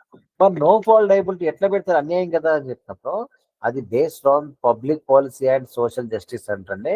Example strict liability and absolute liability అన్నమాట. So strict liability and absolute liability story మీకు చెప్పే కదండి మీకు అది అదే అన్నమాట. నీ ఫాల్ట్ లేకపోయినా కానీ ఎందుకంటే పబ్లిక్ పాలసీ సోషల్ జస్టిస్ అంటే నువ్వు వేరే వాళ్ళకి కంపన్సేషన్ చేయాలి. నీ ఫ్యాక్టరీ పేలిపోయినా గ్యాస్ లీక్ అయిపోయినా నీ వల్ల వేరే నష్టం కాకోకుండా అది చేస్తారన్నమాట. So strict liability and absolute liability మీకు ప్రతి చోట కింద కూడా ఉంటుందండి మీకు అది.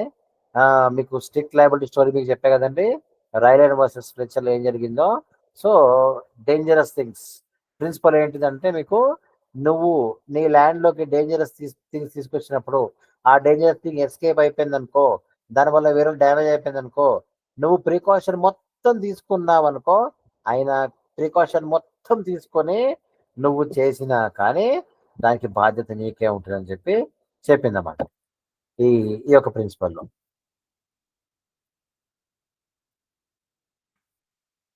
And that's it. Even if you take precaution that is fine అని చెప్పి చెప్పారు. కండిషన్స్ ఏంటిదంటే మీకండి ఇప్పుడు చూసుకోండి, నువ్వు డేంజరస్ థింగ్ తీసుకురావాల్సి వస్తుంది, నువ్వు ల్యాండ్లోకి ఎస్కేప్ అవుతుంది కదా, అండ్ ఇట్ కాజెస్ డ్యామేజ్ చేసి ఉండాలి, అండ్ నువ్వు తీసుకొచ్చింది నాన్ న్యాచురల్ ఎక్స్ట్రాడినరీ అన్నమాట. అన్బిలీవబుల్ థింగ్ తీసుకురావడం, నార్మల్ థింగ్ తీసుకురావడం కాదండి, ఒక నాన్ న్యాచురల్ థింగ్ నువ్వు తీసుకురావాలన్నమాట. డేంజరస్ థింగ్ అయి ఉండాలి. For defences allowed. అయితే స్ట్రిక్ట్ లయబిలిటీలో మీకు డిఫెన్స్ ఉంటుందండి. యాక్ట్ ఆఫ్ గాడ్ అంటే ఒకసారి భూకంపాలు వచ్చి ఎస్కేప్ అయింది అనుకోండి, అప్పుడు నీకు తప్పేం ఉండదు అనమాట. నెక్స్ట్ ప్లెయింటిఫ్స్ ఓన్ ఫాల్ట్, వాడిదే తప్పు ఉందనుకోండి అప్పుడు నీకు నో ఇష్యూ అనమాట. కన్సెంట్ ఇస్తే మాత్రం నీకు అది డిఫెన్స్ అనమాట. నీకు అది స్టాట్యుటరీ అథారిటీ, గవర్నమెంట్ యొక్క అథారిటీ బట్టి చేసామనుకున్నది నో ఇష్యూ. ఎగ్జాంపుల్ ఏంటంటే reservoir build by defendant burst, example పైనది అండి. దాని డిఫెన్స్ చూసుకుని స్ట్రిక్ట్ లయబిలిటీలో మీకు స్ట్రిక్ట్ లయబిలిటీ ఏముందండి act of God plaintiff own fault అని చెప్పి మీకు డిఫెన్స్ అనమాట. అబ్సల్యూట్ లయబిలిటీ వచ్చేసరికి ఏంటిదంటే మీకు అది దీని స్టోరీ కూడా మీకు చెప్పాను. ఓలియం గ్యాస్ లీక్ ఉంటుంది అన్నమాట. అది ఓలియం గ్యాస్ లీక్ 87లో జరిగిందన్నమాట. సో చాలా మంది ఇక్కడ ఏం చేస్తుంటారంటే 86 అనుకుంటండి ఇది. 86 కాదండి ఇది. 86 కాదు ఇది. 87లో అనమాట. 86లో నీకు ఇన్సిడెంట్ జరిగింది. కానీ నీకు యాక్ట్ వచ్చింది నీకు ఆ టైం తీసుకుంటే 87 అని చెప్పి చెప్పుకోవచ్చు అనమాట. సో యాక్చువల్ జరిగిన ఇన్సిడెంట్ మాత్రం 86లో జరిగింది అనమాట మీకు. మరి 84లో ఏం జరిగింది అని చెప్తే భోపాల్లో నీకు గ్యాస్ గ్యాస్ లీక్ అయింది అన్నమాట. అది పాయిజనస్ గ్యాస్ లీక్ అయింది. లీక్ అయితే చాలా మంది ఇబ్బంది పడ్డారు అన్నమాట. కానీ భోపాల్ గ్యాస్ తర్వాత నీకు ఇది జరిగింది. చాలా మంది ఏం చేస్తారంటే MC Mehta versus union of ఇండియాని భోపాల్ గ్యాస్ ట్రాజడీతో లింక్ పెడతారు. అట్లా కాదన్నమాట. ఫస్ట్ అది జరిగింది. అప్పుడు నీకు అబ్సల్యూట్ లయబిలిటీ లేదన్నమాట నీకు. ఫస్ట్ అది జరిగిన తర్వాత నీకు అబ్సల్యూట్ లయబిలిటీ లేదు కాబట్టి స్ట్రిక్ట్ లయబిలిటీని వాళ్ళు యూటిలైజ్ చేసుకొని ఏం చేశారు అంటే వాళ్ళు తప్పించుకుందాం. ఎట్లా నీకు చూసుకోండి. స్ట్రిక్ట్ లయబిలిటీ మీకు ఏముందండి? మీకు అది స్ట్రిక్ట్ లయబిలిటీలో మీకు ఏమున్నాయి? డిఫెన్సెస్. స్ట్రిక్ట్ లయబిలిటీలో మీకు డిఫెన్సెస్ చూపిస్తున్నా కదండి. ఇదే అన్నమాట.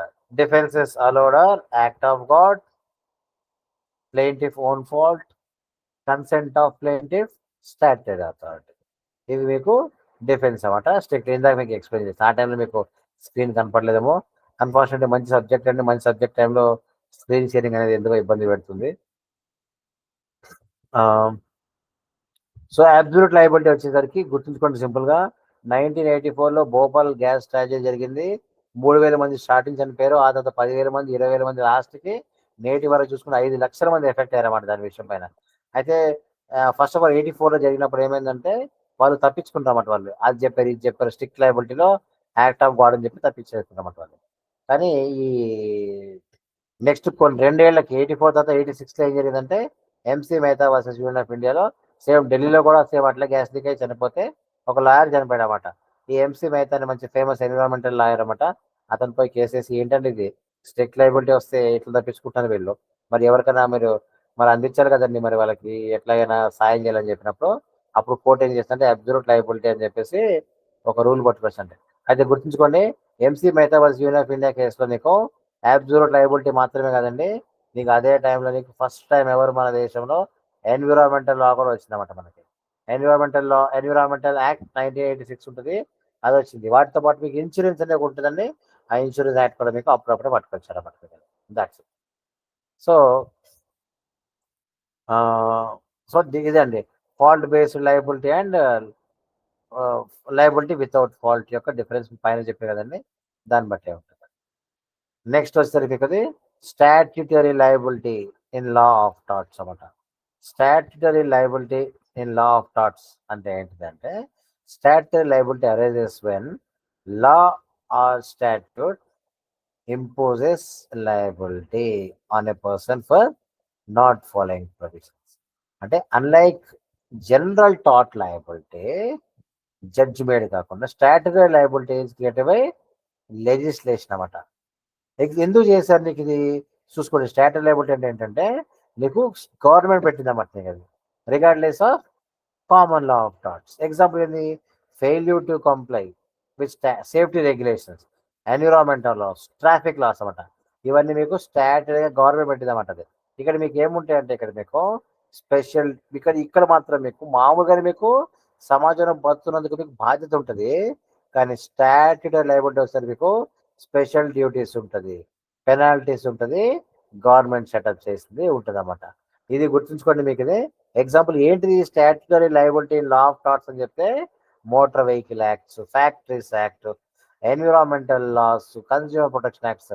మరి వీటికి టాట్కి సంబంధం ఏంటని చెప్తే ఒకప్పుడు నీకు టాట్లో మోటార్ వెహికల్ లేదా కన్స్యూమర్ ప్రొటెక్షన్ అని చెప్పేసి అవన్నీ కలిపే ఉండేమాట. అవన్నీ నీకు టాట్ లాగే ఉండేమాట. అయితే వాటికి సరైన ఇది లేదన్నమాట. ఏం లేదు వాళ్ళకి సరైన అంటే కోడిఫికేషన్ లేదన్నమాట.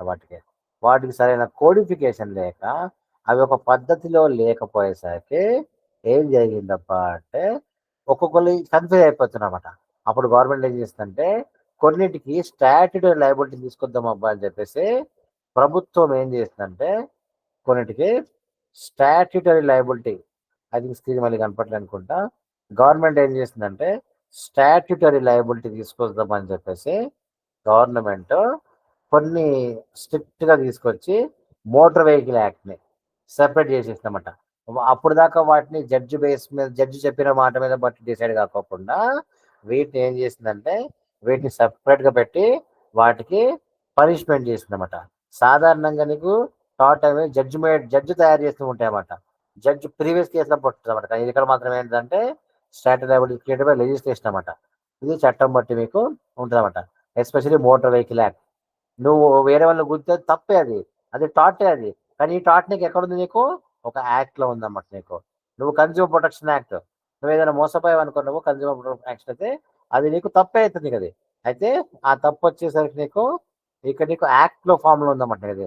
అంటే మనందరం చదువుకున్నాం టాట్స్ అంటే వాటికి యాక్ట్స్ ఏమి ఉండదండి, యాక్ట్ ఏమి ఉండదండి వాటికి. టాట్ విషయంలో మనకి అన్ని ప్రీవియస్ కేసు అనుకున్నా కానీ కొన్ని విషయాల్లో మాత్రం మీకు స్టాట్యూటరీ లయబిలిటీస్ అనేవి ఉంటుందన్నమాట. మీకు కొన్ని విషయాలు ఎగ్జాంపుల్ మోటార్ వెహికల్ లయబిలిటీ అని చెప్పి. కానీ కొన్ని టాట్ లయబిలిటీ బేసిక్గా ఏముందంటే కానీ జడ్జ్ మేడ్ ఉంటుంది అన్నమాట. జడ్జ్ మేడ్లో మీకు ఏముంటుంది? నెగ్లిజెన్స్, డిఫమేషన్, ట్రెస్ పాస్ అని ఇట్లా ఉంటుంది అన్నమాట మీకు. దట్స్ సో అదొక 4 సబ్జెక్ట్ మీకు చెప్పండి, దాని మట్టి మీద దాన్ని చూసుకోవచ్చు అన్నమాట. Next parties to proceedings in law of touts. అంటే లా ఆఫ్ టాట్లో ఒకసారి కేసు జరిగినప్పుడు ఎవరెవరు ఉంటారు అని చెప్పి చూద్దామండి. పార్టీస్ టు ప్రొసీడింగ్స్ చెప్పారు కదా, ఎవరు ఉంటారంటే మీకు సింపుల్గా మీకు సాధారణంగా టాట్ అనేది మీకు సివిల్ కేసు అన్నమాట. అందులో ఎవరు ఉంటారు? ఆబ్వియస్గా మీకు చెప్పాను సివిల్ కేసు ఎవరు ఉంటారండి? ప్లెయింటిఫ్ ఉంటాడు. కేసు వేసిన వాళ్ళు ప్లెయింటిఫ్ అవుతారు, అవతల వ్యక్తి డిపెండెంట్ అవుతారు అన్నమాట సివిల్ కేసులో. సో ఇక్కడ ప్లెయింటిఫ్ వచ్చేసరికి ఎవరబ్బా ప్లెయింటిఫ్ అని చెప్తే who brings case to the court అన్నమాట. అతని ప్లెయింటిఫ్ అని చెప్తారు అన్నమాట. హూ కెన్ సూ సాధారణంగా చెప్తే the person whose legal right is infringed.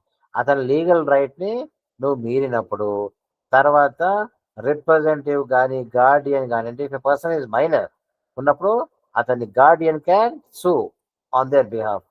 అతని బదులు గార్డియన్ సూ చేసుకోవచ్చు అన్నమాట. నెక్స్ట్ హూ కెన్ సూ అని చెప్తే ఎగ్జిక్యూటర్ అన్నమాట. అంటే ఇప్పుడు ఇక టాట్ కాజ్ డెత్ అనుకోండి కదా, వాళ్ళ లీగల్ రిప్రజెంటేటివ్ ఉంటారు కదండి, వాళ్ళు కూడా కేసు వేసుకోవచ్చు టాట్ కేసు అనమాట. ఒకళ్ళు గుద్దినప్పుడు ఆ అవతల వ్యక్తి చనిపోతే టాట్ కేసు ఉండదని కాదు, వాళ్ళ వారసులు వచ్చి కేసు వేసుకుంటారు అన్నమాట. నీకు నెక్స్ట్ ఆథరైజ్డ్ పర్సన్స్ అనమాట. ఆథరైజ్డ్ పర్సన్స్ అనేది కొంతమంది ఉంటారన్నమాట. అదేంటిదంటే నువ్వు పిల్ వేస్తారన్నమాట. మీరు పిల్ example environmental pollution cases filed in public interest, అది నువ్వు ఆథరైజ్ పర్సన్ కానీ పబ్లిక్ ఇంట్రెస్ట్ కానీ ఉంటారన్నమాట. అంటే వాళ్ళు పిల్ వేసి ఫైట్ చేసుకుంటారన్నమాట. సో ఇప్పుడు పార్టీస్ ప్లెయింటిఫ్ ఎవరు అంటే ప్లెయింటిఫ్ ఏంటంటే కేసు వేసిన వాళ్ళు అన్నమాట. ఎవరు వేస్తారంటే వీళ్ళు వేస్తారన్నమాట కేసు. పైన ఎక్స్ప్లెయిన్ చేసి వీళ్ళందరూ కేసు వేస్తారన్నమాట. మళ్ళీ నెక్స్ట్ డిఫెండెంట్. ఎవరు డిఫెండెంట్ చేసుకుంటారు అని చెప్పినప్పుడు సేమ్ అండి. పర్సన్ కమిటింగ్ ద టాట్ కమిట్ చేసిన వాళ్ళు, ఎంప్లాయర్ కానీ మాస్టర్ కానీ, ఎస్పెషల్లీ వైసీఆర్ఎస్ లయబిలిటీలో మీకు చెప్పాను అనమాట. ఒకరు తప్పు చేసి ఇంకొకరు భరించాల్సిందే, దాన్ని ఎంప్లాయర్ ఆర్ మాస్టర్ అని చెప్పి చెప్తారన్నమాట. నెక్స్ట్ స్టేట్ గవర్నమెంట్ మీకు చెప్పే కదండి, గవర్నమెంట్ ఎంప్లాయ్ తప్పు చేస్తే స్టేట్ భరించాల్సిందే, అదొకటి అనమాట. సో నెక్స్ట్ వచ్చేసరికి జాయింట్ టోర్ ఫేజర్ అని చెప్తారన్నమాట. జాయింట్ టోర్ ఫేజర్ అంటే ఏంటిదంటేనండి, జాయింట్ టోర్ ఫేజర్లో ఒక్కొక్కసారి ఇద్దరు కన్నా ఎక్కువ మంది మీద మనం కేసు వేస్తామండి, వాళ్ళు అన్నమాట. ఇద్దరు కన్నా ఎక్కువ మంది తప్పు చేస్తే వాళ్ళు జాయింట్ టవర్ ఫేజర్ అని చెప్తారు అనమాట. A group causing nuisance or fraud together కలిపి చేసినప్పుడు దాన్ని జాయింట్ టవర్ ఫేజర్ అని చెప్తారు అనమాట. Next capacity to sue and to be sued. Capacity వచ్చేసరికి సింపుల్ చూసుకోండి, 18 ఏళ్ళు plaintiff must have legal capacity. అంటే లీగల్ కెపాసిటీ అనమాట. అంటే ఇక్కడ 18 ఏళ్ళు ఉన్నా లేకపోయినా కానీ లీగల్ కెపాసిటీ అంటే ఏంటంటే కదా నీకు not necessary 18 but must have legal right to use సూ అనమాట. అయితే ఇక్కడ కండిషన్ ఉంటుందండి, నువ్వు పిచ్చివాడు అయి ఉండకూడదు, మైనర్ అయి ఉండకూడదు, ఎందుకు కొన్ని కండిషన్ ఉంటాయండి మీకు అదే. అయితే ఇక్కడ మీకు ఏముంటుందంటే నువ్వు ఒకవేళ మైనర్ అయ్యావనుకో నీ బదులు వేరే వాళ్ళు వేస్తారన్నమాట, మేజర్ ఫైల్ చేస్తారన్నమాట. అది రూల్ అన్నమాట. ఇక్కడ నీకు డిఫెండెంట్ మాత్రం ఏంటిదంటే must be legally capable of beings కూడా అన్నమాట. ఎస్పెషల్లీ డిఫెండెంట్ మాత్రం ఖచ్చితంగా నువ్వు కేసు వేయాలంటే వాళ్ళకి కేసు వేయించుకునే అర్హత కావాలన్నమాట, వాళ్ళకి కేసుని ఫేస్ చేసే అర్హత కావాలన్నమాట వాళ్ళకి అది. So defendant must be legally capable of being sued అని చెప్తారన్నమాట మీకు. ఇది కెపాసిటీ విషయం వస్తుంది. మల్టిపుల్ పార్టీస్, మల్టిపుల్ పీపుల్ కేసేసే జాయింట్ ప్లెయింటిఫ్ అంటారు, మల్టిపుల్ పీపుల్ డిఫెండ్ చేస్తే జాయింట్ డిఫెండ్ అని చెప్తారన్నమాట. దట్స్ ఇట్ అండి. సో దీంతో మనము ఒక లెంతీ రూపంలో టాట్స్ అనే సబ్జెక్ట్ చూసామండి. I tried my best to give you the better knowledge. అయితే మీకు మళ్ళీ చెప్తాను చూసుకోండి. ఇది ఎగ్జామ్ పర్పస్ కోసం మాత్రమే మీకు చెప్తున్నాను. అసలు డెప్త్ అనేది మీకు ఇంకా కావాలని నేను వేరేగా వీడియో రికార్డ్ చేసి చెప్తున్నాను. Anyways thank you for listening. Length అయ్యి ఉండొచ్చు, బట్ నేను అటు టైంని ఇటు నాలెడ్జ్ని రెండు బ్యాలెన్స్ చేసుకుంటూ చెప్పాను. Good luck. I will come back with second unit. Thank you.